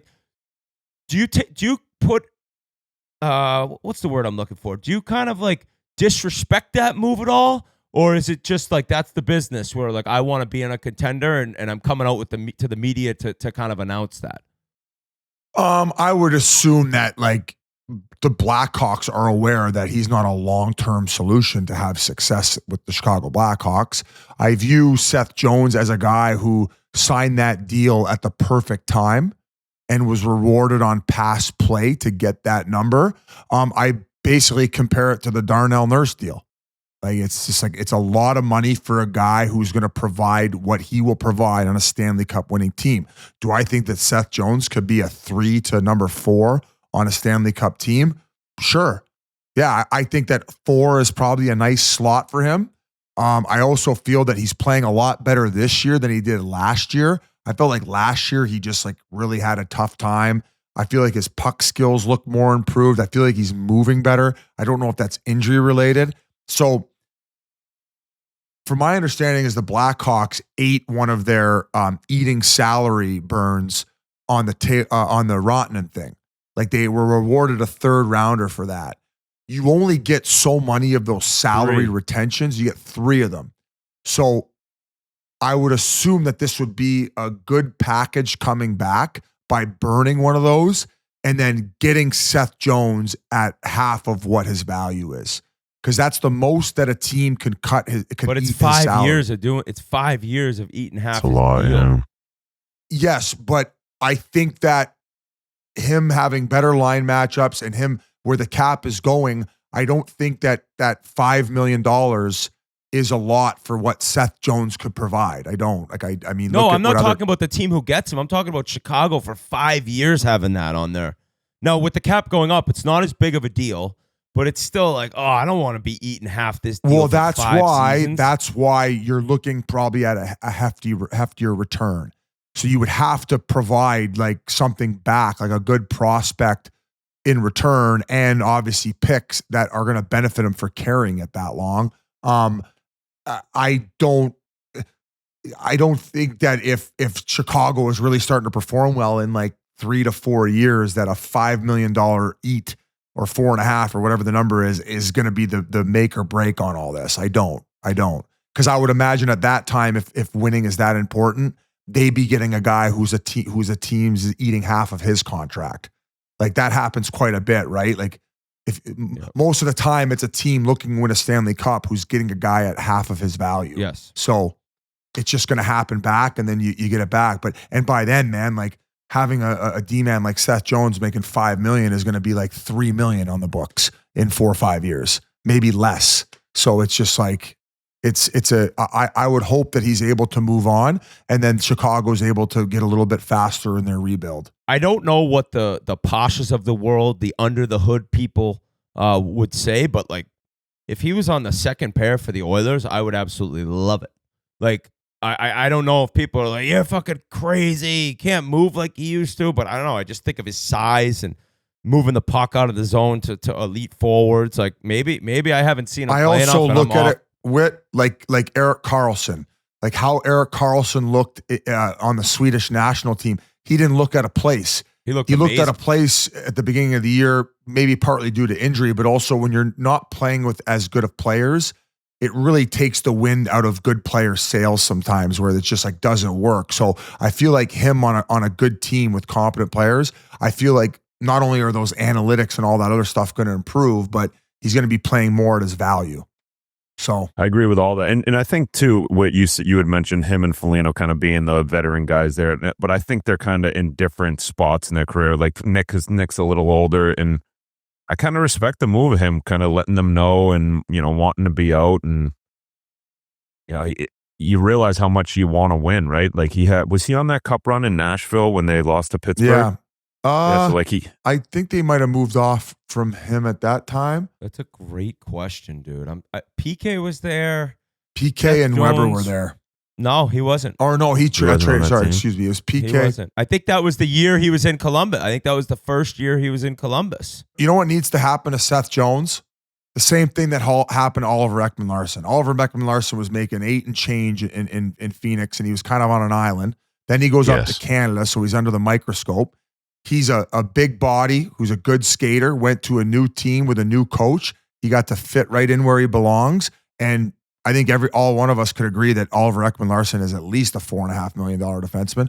I think that's a perfect number for him. And that's Seth Jones needs to find a little bit more of the snarl back to his game. I don't really remember whether he had it at the beginning of his career, but he had those offensive years where all of a sudden it's like, yeah, you're not really going to put up those big numbers. You need to add other things and use your size and be valuable to us there. Yeah, that's a great call. Elliot Friedman also mentioned that I guess there's discussion and teams are looking to try to bring both Braden and Luke Schenn in. I have no idea like the ins and outs the way Elliot does on what will happen there, but he kind of mentioned like maybe Florida, I think, possibly with Tkachuk being injured. Now, Paul Maurice came out. There was like reports that Tkachuk could be out the rest of the year. He came out and said that he's playing for us this year. So it looked like a minor groin pull or something, like the way he kind of turned for that puck Saturday night in Montreal in the first game against Canada and then tried to go on Thursday, couldn't really do it. And now it's like, well, he's out for the foreseeable future. But the way Maurice said today, I don't think he's on like LTIR the rest of the year or anything. I just think it would be awesome if some team were able to bring in both Schenns. I mean, they're both Stanley Cup champs. They've both done it. They're both physical. They're both pricks, perfect playoff type players. You got Luke Schenn as your, sixth defenseman probably. Braden Schenn could be a first liner. He could be a third liner. It's like he can go anywhere, but it would just be cool. I wonder if that's, has something to do with seeing the Tkachuks play together. It's like, I want to get a couple brothers together, and they're both mutants too. Tough as shit. So I don't know what will happen there, but it would be a pretty cool story to see those guys reunited. Yeah. With that, boys, I think it's time to send it over to one of the Bash brothers himself, former BU Terrier, 1 year, quick little stint, but he was a Terrier, and now he's a star for the Ottawa Senators and Team USA, Brady Tkachuk. Guys, it's Whit, and I want to talk to you about Rocket Money. The start of a new year is the perfect time to get organized, set goals, and prioritize what matters most. For me, a top priority is my financial wellness, which feels more important than ever. Rocket Money makes it simple to see where you're wasting money. Nobody wants to waste money. Nobody wants to be spending money they don't need to spend. And Rocket Money makes it so simple for you to get rid of things that you're paying for that you no longer need or no longer use. Rocket Money is a personal finance app that helps find and cancel your unwanted subscriptions, monitors your spending, and helps lower your bills so you can grow your savings. Rocket Money's dashboard gives you a clear view of your expense across all of your accounts. Easily create a personalized budget with custom categories to help keep your spending on track. See your monthly spending trends in each category to know exactly where your money is going. I'm telling you, this app is so simple. I actually used it before they even became a sponsor. You get on there, you give them all your banking info, and you're able to see exactly what you're spending money on and what things you're spending money on that you don't even use anymore. It's so easy to use. It's easy to be a part of. And I'm telling you, it'll save you money and save you time. Rocket Money has over 5 million users and has saved a total of $500 million in canceled subscriptions, saving members up to $740 a year when using all of the app's premium features. Cancel your unwanted subscriptions and reach your financial goals faster with Rocket Money. Go to rocketmoney.com/chiclets today. That's rocketmoney.com/chiclets, rocketmoney.com/chiclets. And now, the man, the myth, the legend, former BU Terrier, current Ottawa Senators captain and star of Team USA, Brady Tkachuk. What's going on, dude? How's the emotion? How are the emotions right now? How's the body? Body's not feeling too great, and I miss it. I mean, it was the best experience ever, and such a great group of guys, and it's making a year from now going to be a lot more fun. That's what I kind of took away is and we had Jon Cooper on earlier in the episode. He talked about how great it was for them that now everyone knows each other. A lot of guys did prior, but now it's like we're just getting back together. There won't really be a ton of changes on both sides, I don't think. Obviously, a few here and there, but it's more about the group and what you guys kind of built over this 10 days going into next year's Olympics, right? I mean, it was perfect. A perfect start with Super Bowl Sunday. Just kind of got all that, I guess, not knowing each other out of the way and just had a great night with each other. And it was all about the squares and cheering guys on and just loving the old bad beats at the end. So I think that kind of got us together right away. And just, I mean, the buy-in that I experienced and just to see the professionalism and the genuine care for to win, not just for the group, but, representing the country and doing everything that we possibly can. And of course, the whole tournament just blew kind of everybody's expectations out of the water, even the players. I think every player can admit that it was better than they ever could have dreamt of. And that's a credit to the NHL, the NHLPA, and what a great job they did. It starts at the top. Billy G, he had that 96 run at the World Cup.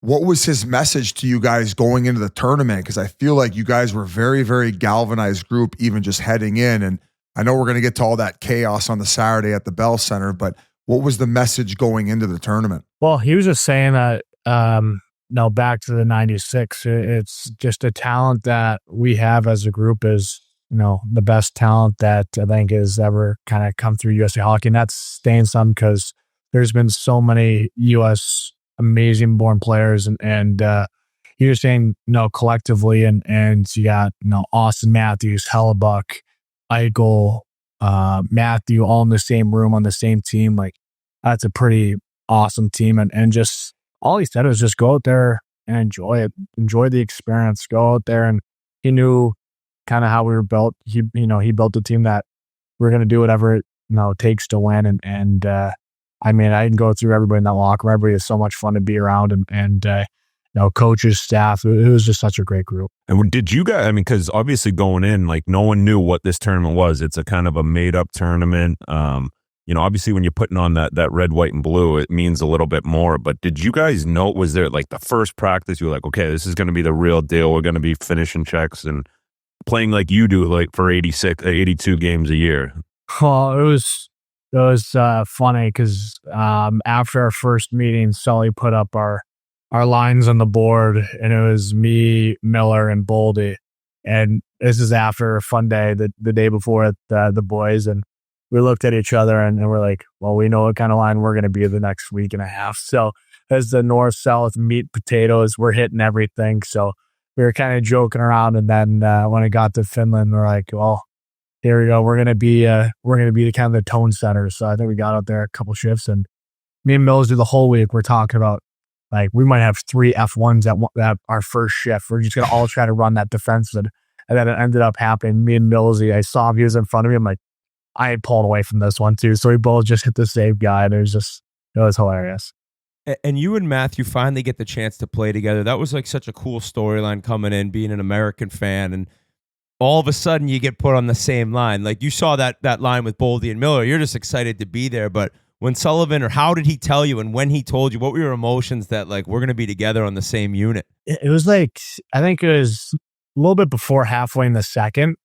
And I remember it was just there's a couple penalties. So we're just kind of sitting there because, we're not PK specialists ourselves. So we're just kind of sitting there, get the old leg saved up. And I remember he said, all right, Brady, Eichel, and Matthew. And honestly, like it didn't clue in at that point. I'm like, okay, I'm going to play one shift. We're going to check the box, and then we're going to just go back to our lines. And we had a good shift. I think we almost scored, and we had a scrum in front. And then the next time, like Eichel, same line, Matthew and Brady. I'm like, okay, well, we might be playing together the rest of the game here. So let's take advantage of it and use that opportunity. And we did. And I mean, it was just, after the fact, I still don't think we kind of grasped what was going on until, we saw our family, and this is like, oh, that was pretty cool. Cause I think we expected it to be one shift, maybe 2, but then to play the rest of the game and had some really good chemistry was pretty awesome. Had you ever played with Ikes before? Like, were you guys together at BU? No, I missed him by a couple of years. But yeah, no, that was my first time playing with a lot of guys. And just, we were joking, Matt and I, like, we feel bad for whoever is going to have to be in the middle of us with all the scrums and shit that we're going to do. But honestly, I think we were fired up to be playing with Ikes, and then the finals, played a couple shifts with Austin, and just 2, all top world 5 players in this league. They're just seeing them up close and personal. I was like, you guys are way better than I've even, when we play against you, I think you guys are unbelievable, but playing with you guys are best in the world. I think you gain more of an appreciation for guys like that when you see them doing it every shift, rather than focusing playing against them. That's what I found anyway throughout my shitty career. But those are just 2 all-world guys, and you almost forget how good they are defensively because they're so good offensively. Maybe more so Matthews, but where Eichel, you saw him through that cup run, but Austin just really developed that side of his game too. Oh yeah, they're 2, that's where I was not shocked with, but to your point, they were so good defensively, blocking shots, just good, always in the right spot. And they're both just such great skaters. And I remember Austin's backtrack, I think it was the end of the second in Montreal. And I was like, all right, this is going to win us the game. And because I think he just backtracked in point or something. I'm like, to catch him, and he was flying it. And but what I like most about him is their leadership. They're such they're no wonder why Austin's a captain now, but Eichel is a captain, and they're such great leaders, such great pros. And honestly, I learned so much from the whole group and the leadership aspect and how guys are dialed in. And it was such a talkative, vocal group in the locker room too. Just everybody was speaking up, and some serious. And of course, you expect the shenanigans were in that room to keep things light. But it was such a special group. So saying that, would there be anything you took away from that tournament that you would bring back to the Ottawa locker room as far as like a leadership quality? Like, not to say you're going to change as a person and how you lead, but would there be anything that you took back from that? I mean, I learned so much. And honestly, like, I think it did change a little bit of me and just the way I kind of view things. And of course, I haven't played in any playoff games, but to play in those games, I feel like it gained such an experience and how big those games were, that just to see the calmness and the resiliency in guys, and just no matter what the game was, I think the 3 out of 4 games we let in the first goal, like that didn't matter. Like that didn't matter to guys. And I really, that kind of caught my eye, and just like they had so much confidence in themselves, but in the team that, we're a tough team to beat when we just play our game. And I really took a lot from just the mindset, not the false positivity, but just the belief in the positivity and like for each other and the trust. That's what I found to be a big one. The way the game grew, there's been so many people that like Brady and Matthew should get a check from the NHL, like $10 million each. Like they will. It was a big part of like you guys doing what you did in that game in Montreal. But what I was interested was there was kind of like a quote board or something that went a little viral on Instagram. It was your dad, and it was just like what he told you as kids. It was 2 things. It was compete, and it was be a good teammate. And like looking back, do you remember him kind of always reminding you of those things? And obviously he'd give you tips offensively and things like that. But was that the message constantly from him? Ever since I can remember, that's all he said. Like, I could care less about points, or I could care less about all these things that come with, I guess, success or failure. But all he said every single time is, all I care about, compete and be a good teammate. And he still says that. He's like, at the end of the day, if you're in a slump, just go out there, compete and be a good teammate, because then that goes to the next guy, that goes to the next guy. And that's how you build a winning team. And for Matthew, I think that's what he brought to Florida. That mindset of just go out there and compete, be a good teammate. And that's how Stanley Cup winners get made. And also to get to do that with your brother and your dad and experience that all together. He's passing the torch on to you guys, but throughout that tournament, I felt like he was involved media wise. And I mean, you guys are basically WWE superstars with the amount of traction that you guys gain on not only planning the fight, going through with the fight, talking about planning the fight, and then obviously getting your dad on like the pregame interview with Matthew on the ice. So just like, I guess, talk about how cool that was to experience that with your old man, along with everything else he's handed down to you. Well, I think I saw Big Walt twice. He left after every game. He was like, after the Finland game, he's like, I'm already at the hotel bar. I'm like, you can't say hi to us after the games. And he's like, I'll see you tomorrow or something like that. And it's fun. Like, obviously he was more quiet at the start. I think at the end, it just kind of recognized like how crazy that these games turn out to be and how many people tuned in and supported. And I think it's special because I think that 96 World Cup changed USA hockey and kind of opened the door for more players in our generation. And then this tournament, I feel like it opened the door again for the next generation and really grew the game. And I think that's what made Matthew and I, even my dad, so proud and that we left the game. And, the game's in a better place now than it was a couple weeks ago. And I think that's what makes us so excited and happy that we welcome new fans to the game and the game that we love. I don't know if it was on the pod or I was talking to some buddies at home where it was like, are you born the way that you guys play, or is it something that's kind of put into you? And like, it's not easy. Like, we've talked a lot about like everyone you play against hates you. You have to be in the middle of every scrum. Like, do you remember him telling you like if you maybe had a game where you were softer, or Matthew, or was it always like that's the way that you two played? Do you know what I'm kind of getting at? Yeah, no, I 100% get it.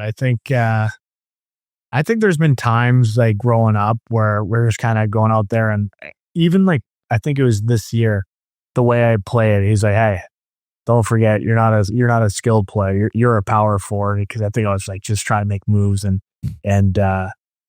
dangle out there. But no, I just think like that's for me, I think that's the reason why I am, because Matthew was, of course, a year and a half, 2 years older than me, and just would kick my ass every single day and anything that we did, and just had to scratch and crawl to compete with him because he was, bigger, stronger, faster than me and whatever we were doing. So I think that's just kind of like how we were, built, is that we pushed each other so much, and a lot of those times ended in fights or battles, and just kind of how it ended up going. So I think, of course, that my dad probably, worked his magic too, and kind of tried to get stirring the pot a little bit and get us going and get us all riled up so we can get that side of us out. But I don't know if like you're born with it.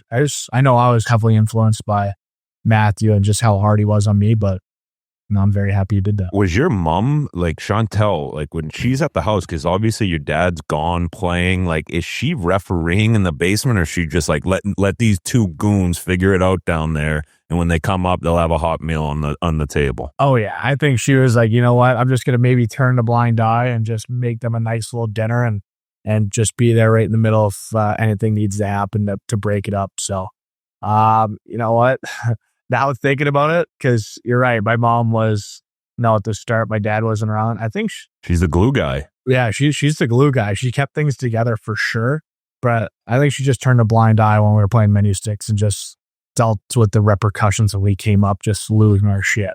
Keith gets home, you're in a headlock. He's like, "Hey guys," it's like, "What's up, guys? How you doing? Good day like, today?" This has been 8 days of this. Brady, we got to talk about Textgate. Okay, so a lot of people, when all that went down, probably assumed it was because of the booze to the anthem. You guys are so riled up. Well, after the game, we find out that you guys had been texting back and forth. Now, was this the full team group chat, or was this just you, Matthew, and JT basically like, we're going to flip the Bell Center upside down? Because word had gotten out that was going to happen. So on the streets, we were kind of aware something crazy was going to go down.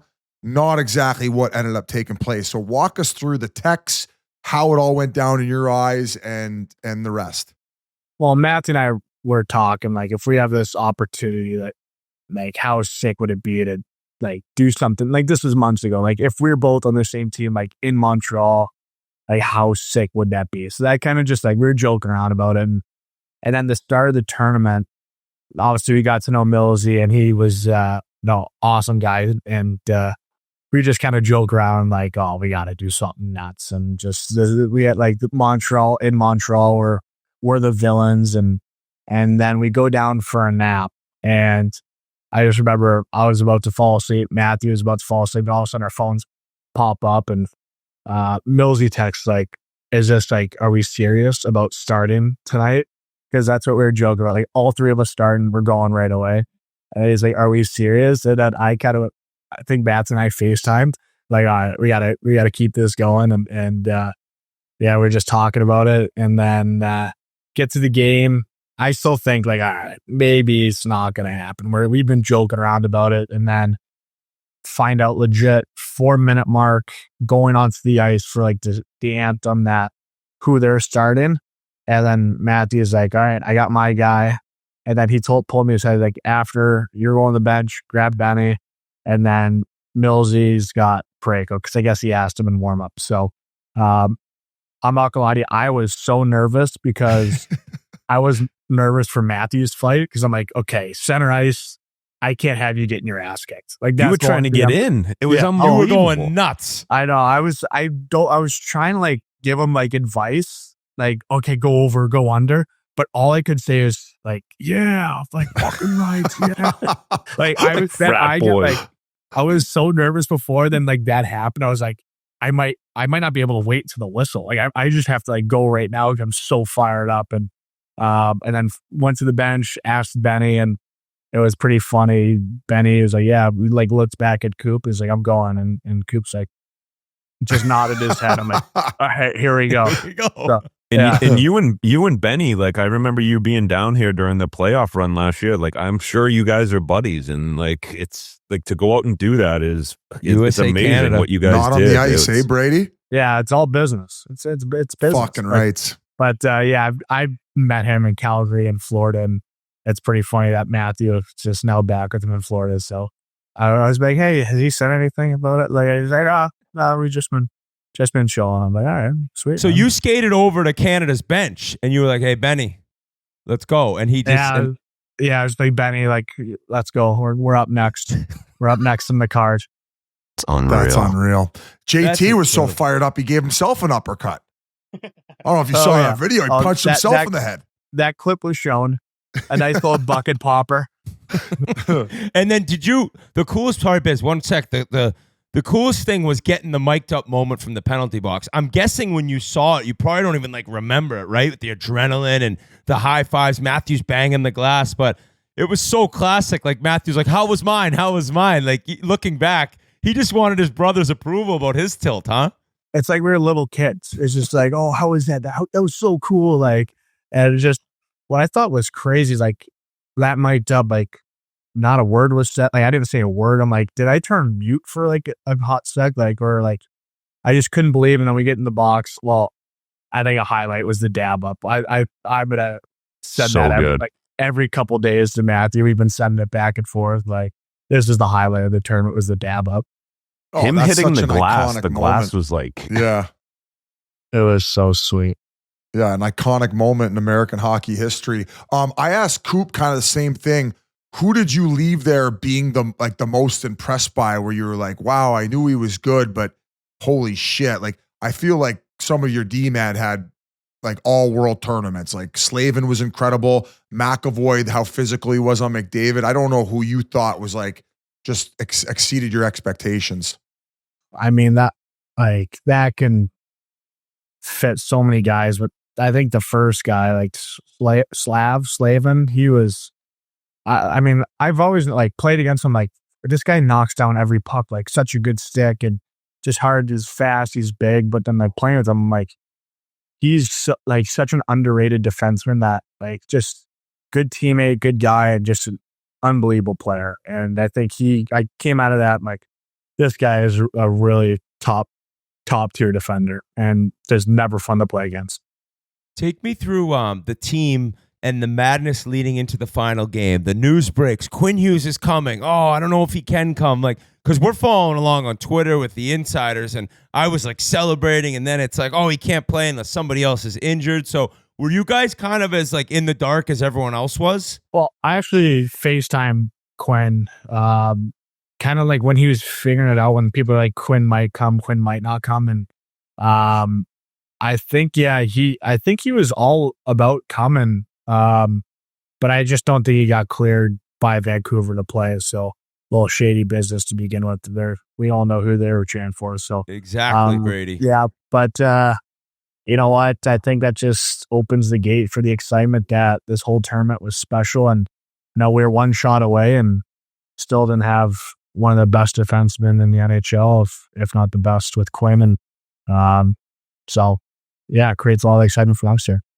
do you think next year and I know Witt's talked about it a lot with it being like the IIHF rules, do you think that'll change your guys' game a little bit? Because, you know, you throw a big hit, you get thrown out, or is it a 5-minute penalty, whatever? Yeah, no, because that's actually something that I know I've talked about that after the fact. Like, yeah, I mean, it's just so different. The officiating, the rules. I think they're talking about making it NHL rules, like not like the in the crease stuff. The face-offs are a little bit different on IHF, but to make it NHL rules, I think that'd be great. I mean, I think you should just have the same rules as the best league in the world, and Right. just that didn't really ever make sense to me. But yeah, no, I mean, you definitely can't be going squaring off center ice, that's for sure, in Milan, which I think people will be, the non-hockey fans that are just getting introduced will be a little disappointed when they find out. Fuck that. Gary should tell them, if you want our players, fucking our rules, bitch. 100%. They'd We're deport shrinking you this from ice. Italy if you did that. We're You'd be in jail. We're dropping a cage in the middle of the fucking Hopefully ice. they got bossed on the way out if they're taking this to jail. Yeah. So I guess we'll have to wait and see it. I mean, that would be great if they changed the rules but I honestly, with our team, like, I think, of course, like, there's no dirty players and dirty plays, but like, we just play so hard that, like, I don't think it would change anything because we just play responsible, play the right way. I mean, I feel like it could be in trouble with with after the whistle stuff for Matthew and I to get a couple extra penalty minutes, but they'll have to be pick and choose one. So speaking of the marketing aspect of all this and how you guys are going to rake in millions, would you guys be open to doing like some wrestling merchandise? Maybe the BBLs, the Bash Brother Lunatics with you, Walt, and Matthew? Like maybe you got the wrestling thongs on with the knee pads, like the scary mugs on you. What a crazy comment! Just that's the word he could think of is lunatic. And like he wasn't like he's almost like they're crazy. It's like we all saw you play, Walt. Yeah, I love it. Just a nice deflect. I don't know where they got that from. As like you're the biggest lunatic of them all. Like swinging still. Yeah, I guess we got to figure out a couple things that. Take advantage of, I guess. Have you embraced the Brash Brother comparison going back to Mighty Ducks, which I'm sure you watched growing up? Like you talk about USA hockey and impacts that certain things had on American hockey. That was one of them. And how does it feel to be called the Bash Brothers? Like that's got to be unreal. Yeah, I mean, you grew up just loving those movies, and you know what? It's a compliment I get to us, and I mean. It's nice. Like, I think it's pretty cool for people to kind of think that's awesome. And I've seen the memes of just our heads on those guys and just going nuts. So I think people enjoyed it. And I guess we embraced it for the weekend after. So Matthew tried giving it a go. Obviously it sucked, right? He's not out there. McAvoy, you mentioned all the people missing.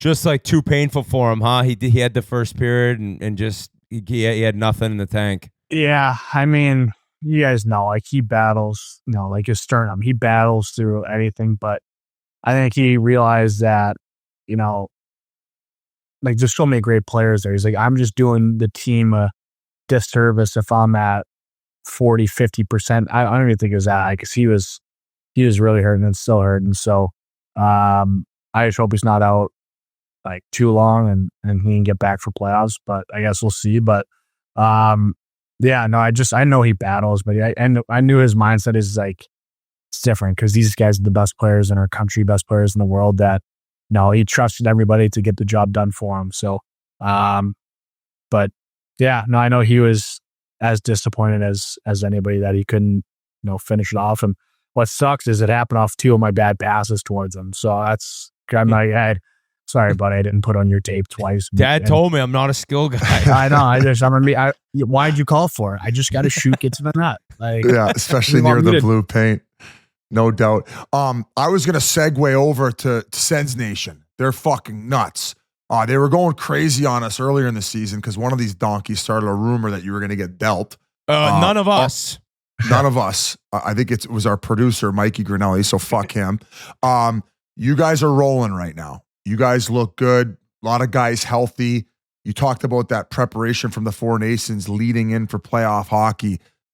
How are you feeling about the rest of the season here? And if you guys sneak in, what do you think your guys' chances are on going a little run? I mean, I think I'm the most confident person in our team. I mean, I just look at our team when healthy, when playing the way we should and need to play. Like in a best of 7 series, I have a tough time seeing how they can handle the way we play for a best of 7. And I just think we can play multiple different games. We can play that skill rush game, or we could play the heavy and hard game. So, I mean, I guess we'll have to wait and see. I'm very confident in our group. I really do think that if we do what we need to do and just get in that mindset of every game is a game 7 mindset, just focus on that game, and I think we'll be successful. We interviewed the Pinto Parlay earlier this year. That guy's beautiful, huh? How many times do you laugh at his own joke? He loves that. He laughs at everybody. Sits there after every sentence and he's just laughing. I'm like, what on earth was funny about that? But he still gets it about the old parlays. Oh yeah. He's just positive vibes always, though. He seems like the best teammate, best guy to be around. And he's not single now, but he'd be a hell of a wingman. Yeah. We've seen some times where he was in his single days, and now he's a great guy, I guess. A lot of signs for him in the crowd. That's all I could say about it. It's just he's a good looking guy, but the best teammate. Just such a good teammate. Do you think if you guys are able to get in the playoffs, then maybe Giroux can stop getting his car stolen? I had no idea he got his car stolen twice. Oh, except it was just all over Twitter. Yeah. The boys are texting me, "Hey, G, you get your car stolen?" I couldn't tell. Yeah, it's really good. This guy like will either lock your car or buy a garage. The guy's from there, and he's got this like was a Range Rover like Defender or something like that, and it's just like this. I'm not gonna say a shit box, but like it's just like eventually you're gonna have to maybe lock it. I think like or it's gonna happen a third time. And I have a bad feel. Not a bad. I shouldn't even wish that upon. Is this something where he's just leaving it in his driveway?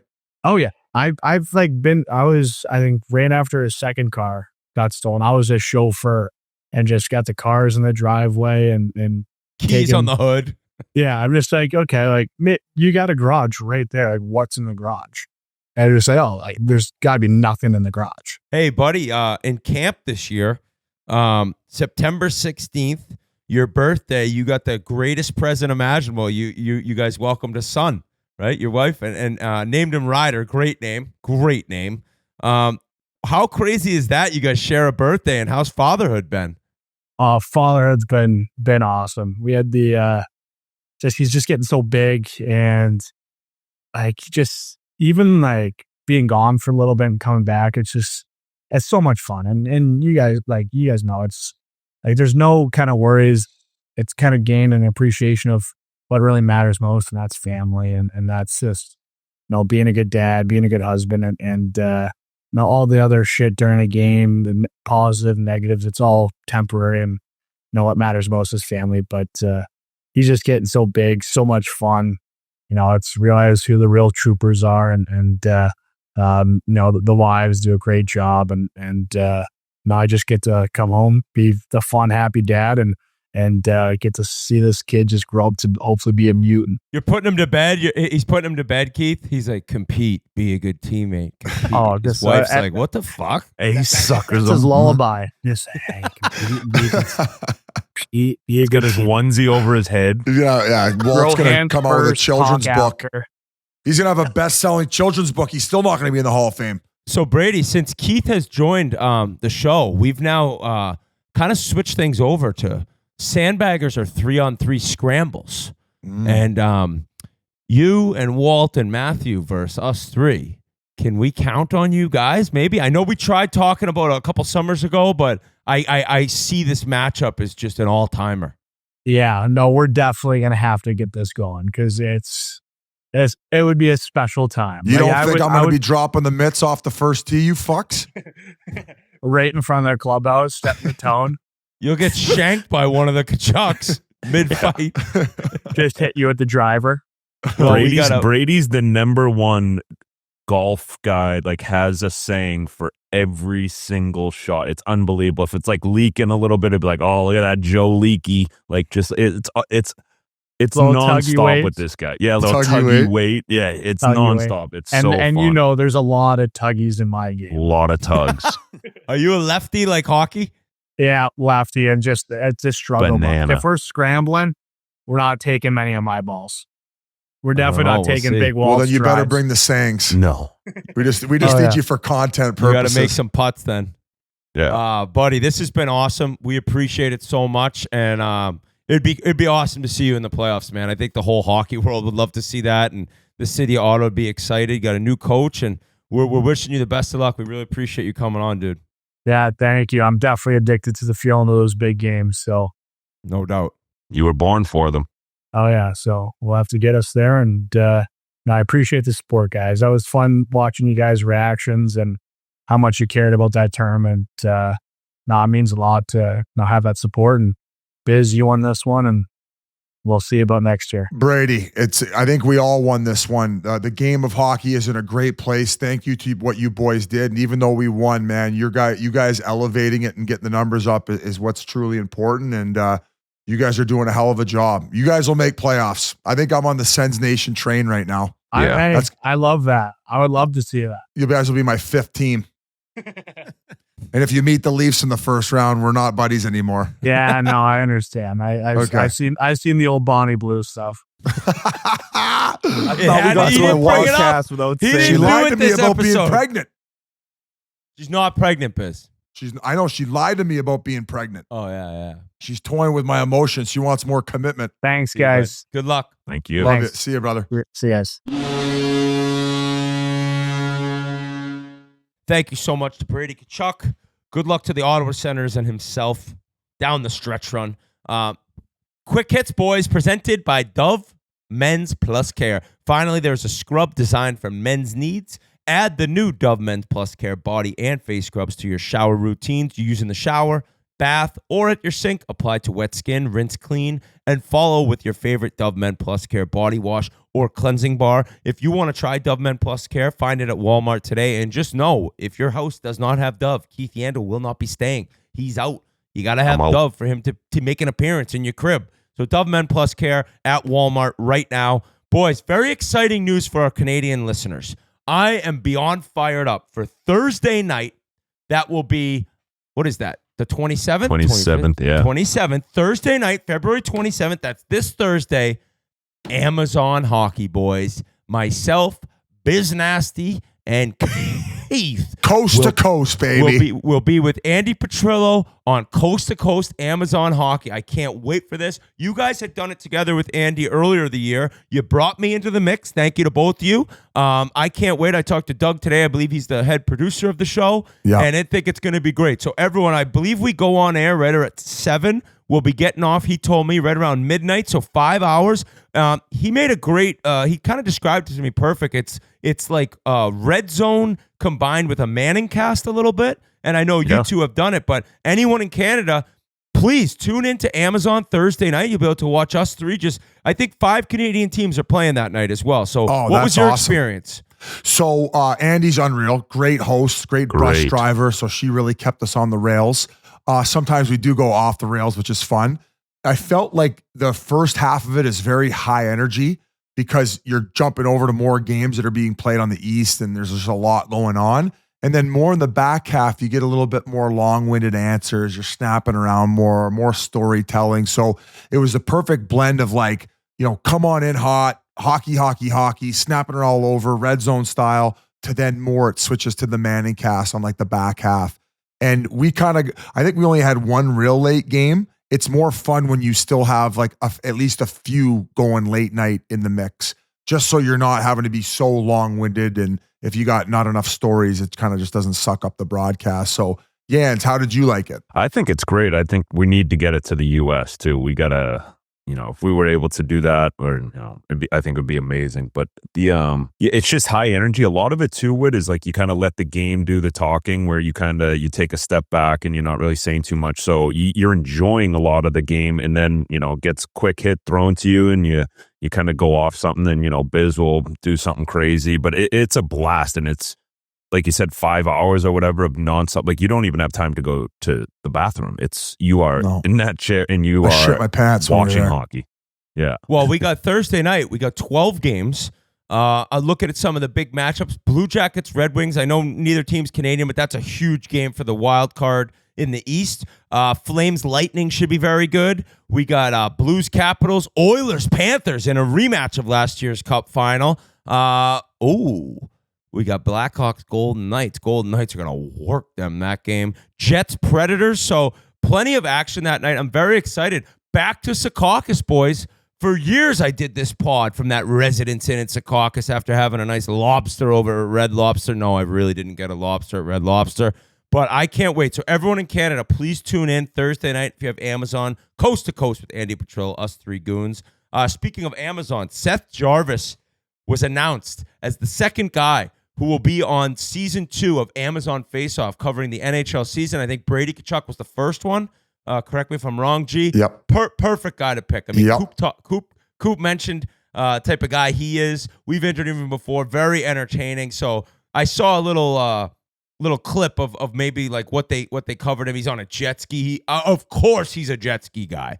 Like that makes total sense to me. That he just rips around his jet ski in the summer. So I can't wait to see more of him on that. Yeah, I think he's perfect for that. And I forgot he was 23 years old. They mentioned it during the personality on this kid. It's beautiful, beautiful thing to see, and just great for the game, and obviously a hell of a player too. So that'll be a must-watched Must watch TV for sure. It's awesome. Isn't he known for taking his naps? Like, isn't he a big nap guy?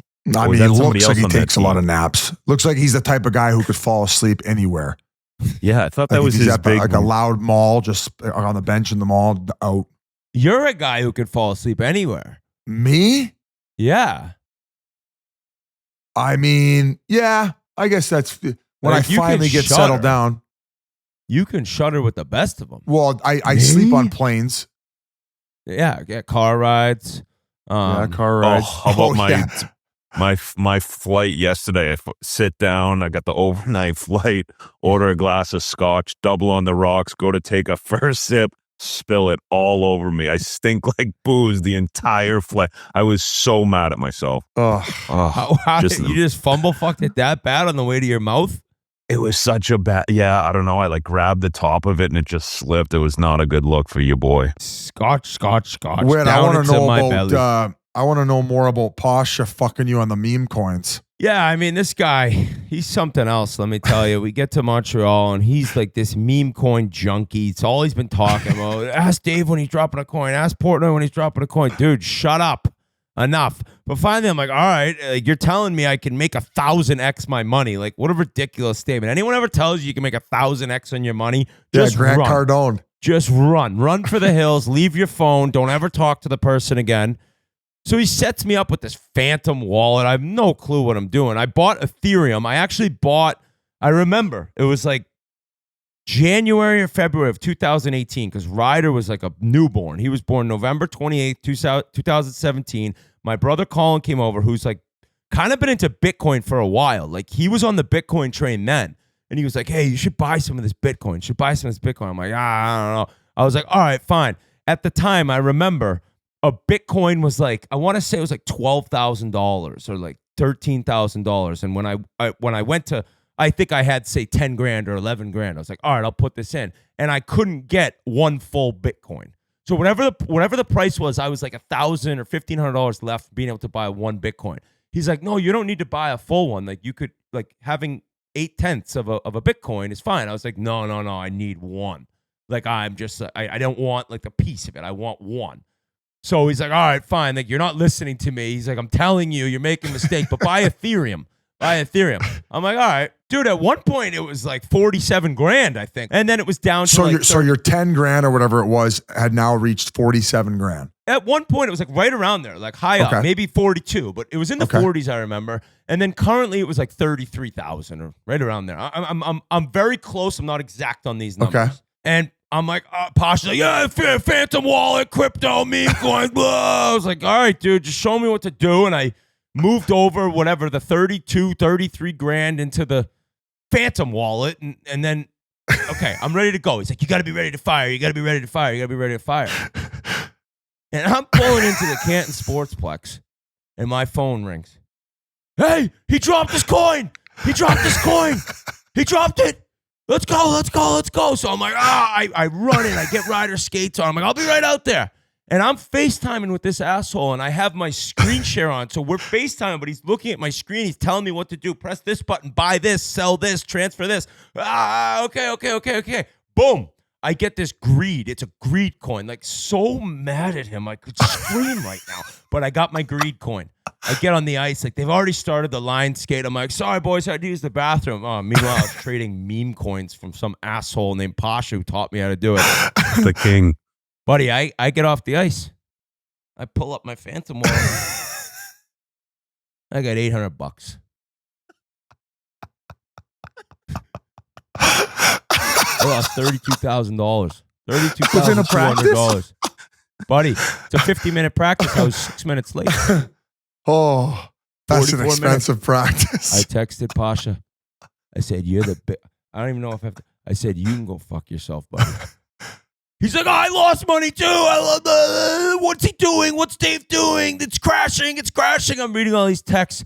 I was like, I had my Ethereum, dude. It had been sitting in there for 8 years, slowly building. Let's look under the Ethereum. Let's look under the Ethereum hood here. Pasha, come on down. It's worth $1 billion. I'm gonna put on this concert on like a deserted island with like Ja Rule. If you want to give me like 30 grand, you can come. Fire Fest, Greed Fest. It's Greed Fest. Greed Fest. And Me and Pasha's Pasha performing, and I'm throwing tomatoes at him the whole time. Can we get Pasha on to Pasha's talk the about biggest Under the Hood? mush in the history.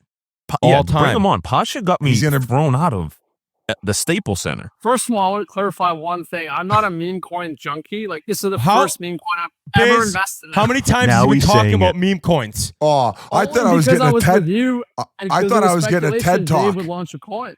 I thought Biz I was is getting like, a TED of course, talk Biz ends up meme on top coins. again. He's like, Pasha, cut the shit. This is all fake. Nothing's real. You're going to lose all your money. Biz knew. Biz was ahead of the game. No. Well, one thing we got to separate is like proper crypto, like Bitcoin and Ethereum, which I'm a bunch of and I'm very long-term bullish on. Oh, the stuff And you this had me sell. The stuff you had me sell. And this shit, which is full on gambling, which you knew was gambling. Like, you're acting like I had a gun to your head. Like, you knew this was a risk. Bro, I knew it was gambling. I didn't think I'd come off from doing a 2-on-1 drill with 7-year-olds and have no money left. I don't know what's worse, your stock advice or your quality of sound right now on the podcast. This guy. So then he texts me. He said something else to me the next morning. Oh, you know what he writes? It was my birthday the next day. He sold his mic. He writes, awkward timing, but happy birthday, Wit Dog. I said, fuck you, buddy. I don't need a happy birthday from you. Oh, You got you a get couple this guy off. Get this guy off. Hey, His you got audio you a couple- stinks. His team stinks. He stinks. He got you a couple scratch tickets to make it up. You got to get lucky and win it back, though. Hey, he should. What's the bet that you have with him? Isn't it? Don't you guys have a big bet? I think I'm Witt's not in the talking about it. I'm driver's not seat right talking now. about it yet. I'm not talking about it. We'll Witt's talk in the about it driver's later. seat right now. We'll talk about it. No, I'm not. Okay. I'm not. I'm If not. he Well, should, we he have- should. the bet we he can should talk blue about- light you then. I bet him $500 that the Rangers make the playoffs. That's one of the bets, but there's another bigger He one. ain't getting paid on that if you lose. Like, come on. No, No, he's he shouldn't. getting paid on nothing. Lost me a Period. Toyota Corolla. How about him We saying got to he put had a a new Corolla? disclaimer up instead of the delusional Devils fan. It's going to be don't take stock advice from fucking Pasha. Quick hits. The Winnipeg Jets signed forward Vladislav Nemestikov to a 2-year contract extension worth $3 million per season. He was scheduled to be an unrestricted free agent this summer. That's Biz's favorite player. I don't know, Keith, if you remember, Biz went on the Sportsnet trade deadline special show and announced his move of the day is Vladimir Nemestikov going to Colorado, and I believe he ended up lighting it up.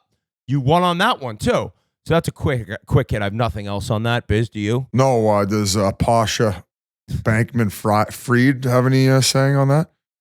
Is that how you say the guy's name? His The girl, FTX guy? That guy's girl was unreal. Unbelievable. The Vancouver Canucks signed goaltender Kevin Lankinen to a 5-year contract extension worth $4.5 million per season. Good for him. Yeah, came out of nowhere. And Demko, I feel so bad for Demko. He just cannot stay healthy. Like I don't know if he'll be there next year. I don't know what they'll do with goaltending, but I think it's kind of smart because 4.5 as the cap goes up isn't crazy. Then you have 2 really good goalies. But Lankinen's been awesome. I mean, Vancouver had a tough weekend. They lost. Who gave him up? Was that Nashville? I feel like Nashville gave up him and that fucking. Askarov. A kid in San Jose. No, my guy there. Lankinen. Yeah, he was in Nashville. Oh man, they gave Saros that money. He's had a wicked off year as the whole team. But Lankinen, he's been awesome there. He's been great. But they lost to Vegas and then they lost to Utah too, and both in regulation. So tough weekend. Pedersen now talking about how he won't shoot the puck. Like before, I saw a quote today. He's like, he's not moving his feet. He's double clutching. He's not shooting. It's like, holy shit, man. This is getting wild. It's like a whack-a-mole. It's whack-a-mole. Like, now he's not hitting. Now he's not doing this.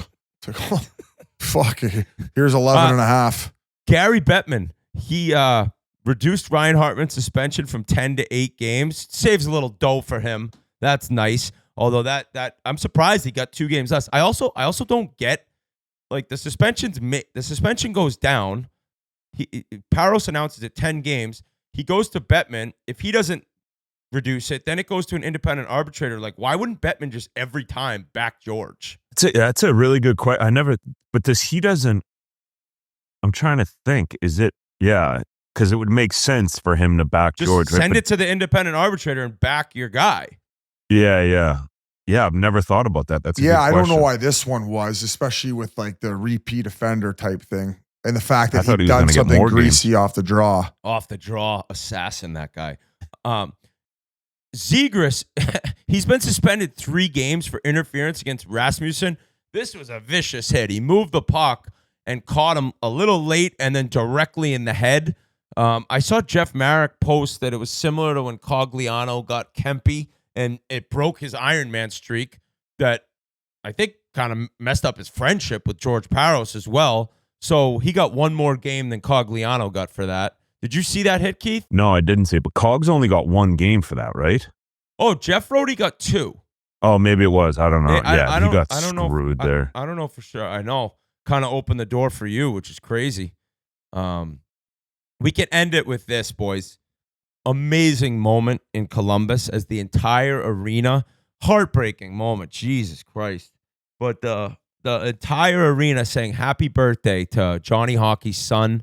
And it was like a heartbreaking and heartwarming moment. And, the kid's up there smiling, has no clue, what happened really. And it's just so cool to see Columbus. What a story they are, man. All the injuries, everything that they've dealt with, and they're right in the thick of things. And the whole arena sang to Johnny's son. So that was tough to watch, but it was a really cool moment. For their family, I'm guessing. Yeah, you saw Meredith, sitting next to little Johnny and just tearing it. Like just seeing her, it's gut wrenching when you think of it. But what an amazing job, Columbus! Like all the players, if you follow her on Instagram, they're showing up for her and the kids. And I think Boone Jenner was dressed up as like Donald Duck or someone for his birthday. So just the hockey community. I mean, we could talk till we're blue in the face of how good we are. But it's truly amazing what these guys have done, and the Blue Jackets, and just keeping them involved in the team because he's missed every day, and by fans and by us. But I couldn't imagine in that household how much they're. Did missing I mention last week that the whole garden was chanting Johnny Hockey in the third period and overtime? I don't know if I said that Friday morning. Yeah, I think you did mention it. It's unreal. Awesome. It was all over online too. If the hockey gods are out there, Columbus gets in the playoffs. I'll say that right now. So hopefully that happens for those guys. And as we wrap up, reminder, all you Canadian viewers and listeners, please, if you have Amazon, check us out Thursday night, coast to coast. If the numbers are big, maybe we get to do it again. I get another invitation to go to beautiful Secaucus and hang with my buddies and talk NHL for 5 hours with Andy Petrillo. So I can't wait for Thursday. I'll see you guys then. And what do you got? So I guess a lot of people in Canada, remember, Biz, they were telling us, like, everybody has Amazon to order stuff, but people don't realize if you have Amazon, that also you're allowed to watch on the app. Remember they were telling us that? Yeah, I think a lot of people don't realize that they get the app for free because they've signed up for Amazon Prime, which is like the quicker delivery. I don't have Amazon Prime. That's a good ad going into the. Well, what do you mean? I don't even do Uber Prime. Eats. Like I never even do Uber Eats. Like I don't do any of the apps other than Twitter. I don't. You just go to get dinner the and get beat Uber up. Eats thing. You're such a health nut, but Amazon, like, I'm gonna tell you should get it. I mean, for example, I needed big trash bags. I needed them yesterday. Okay. And I ordered them on Amazon, and they were at my house an hour and a half later. So Amazon. You're talking to the guy who, when he runs out of toilet paper, just goes to restaurants to use the bathroom. So, I mean, he's done. That was at Sushi Brokers, and I was like 25 years old.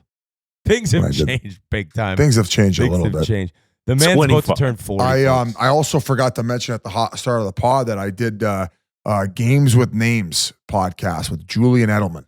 What a guy. What a guy he is. Oh, my God. He said he's going to come on our podcast. Beautiful setup he's got in Brentwood, is an area of LA, I guess. And just an awesome pad. He had the cold tub. He had the steamer. None of this we did. He just gave me the tour. And then got to sit down with him and do a live pod about the Four Nations championship game. We also touched on the round robin games because it was hard to just pinpoint one of them because I thought they were so impactful. But that's going to be coming out, I'm assuming, in the next couple weeks, maybe a month's time. And me and Pasha ended up doing a vlog of the entire weekend. So you'll be seeing clips on my social for my interactions with Josh Richards was also at the game, all the players, the alumni and the also the 10-year anniversary with the Calder Cup, along with getting to see Julian Edelman's 3 Super Bowl rings at his place. So it's going to have all it's going to have all that on the vlog and my social and this Chiclets social. So check all that out. And thank you to Mr. Edelman for having me on his podcast. I love it.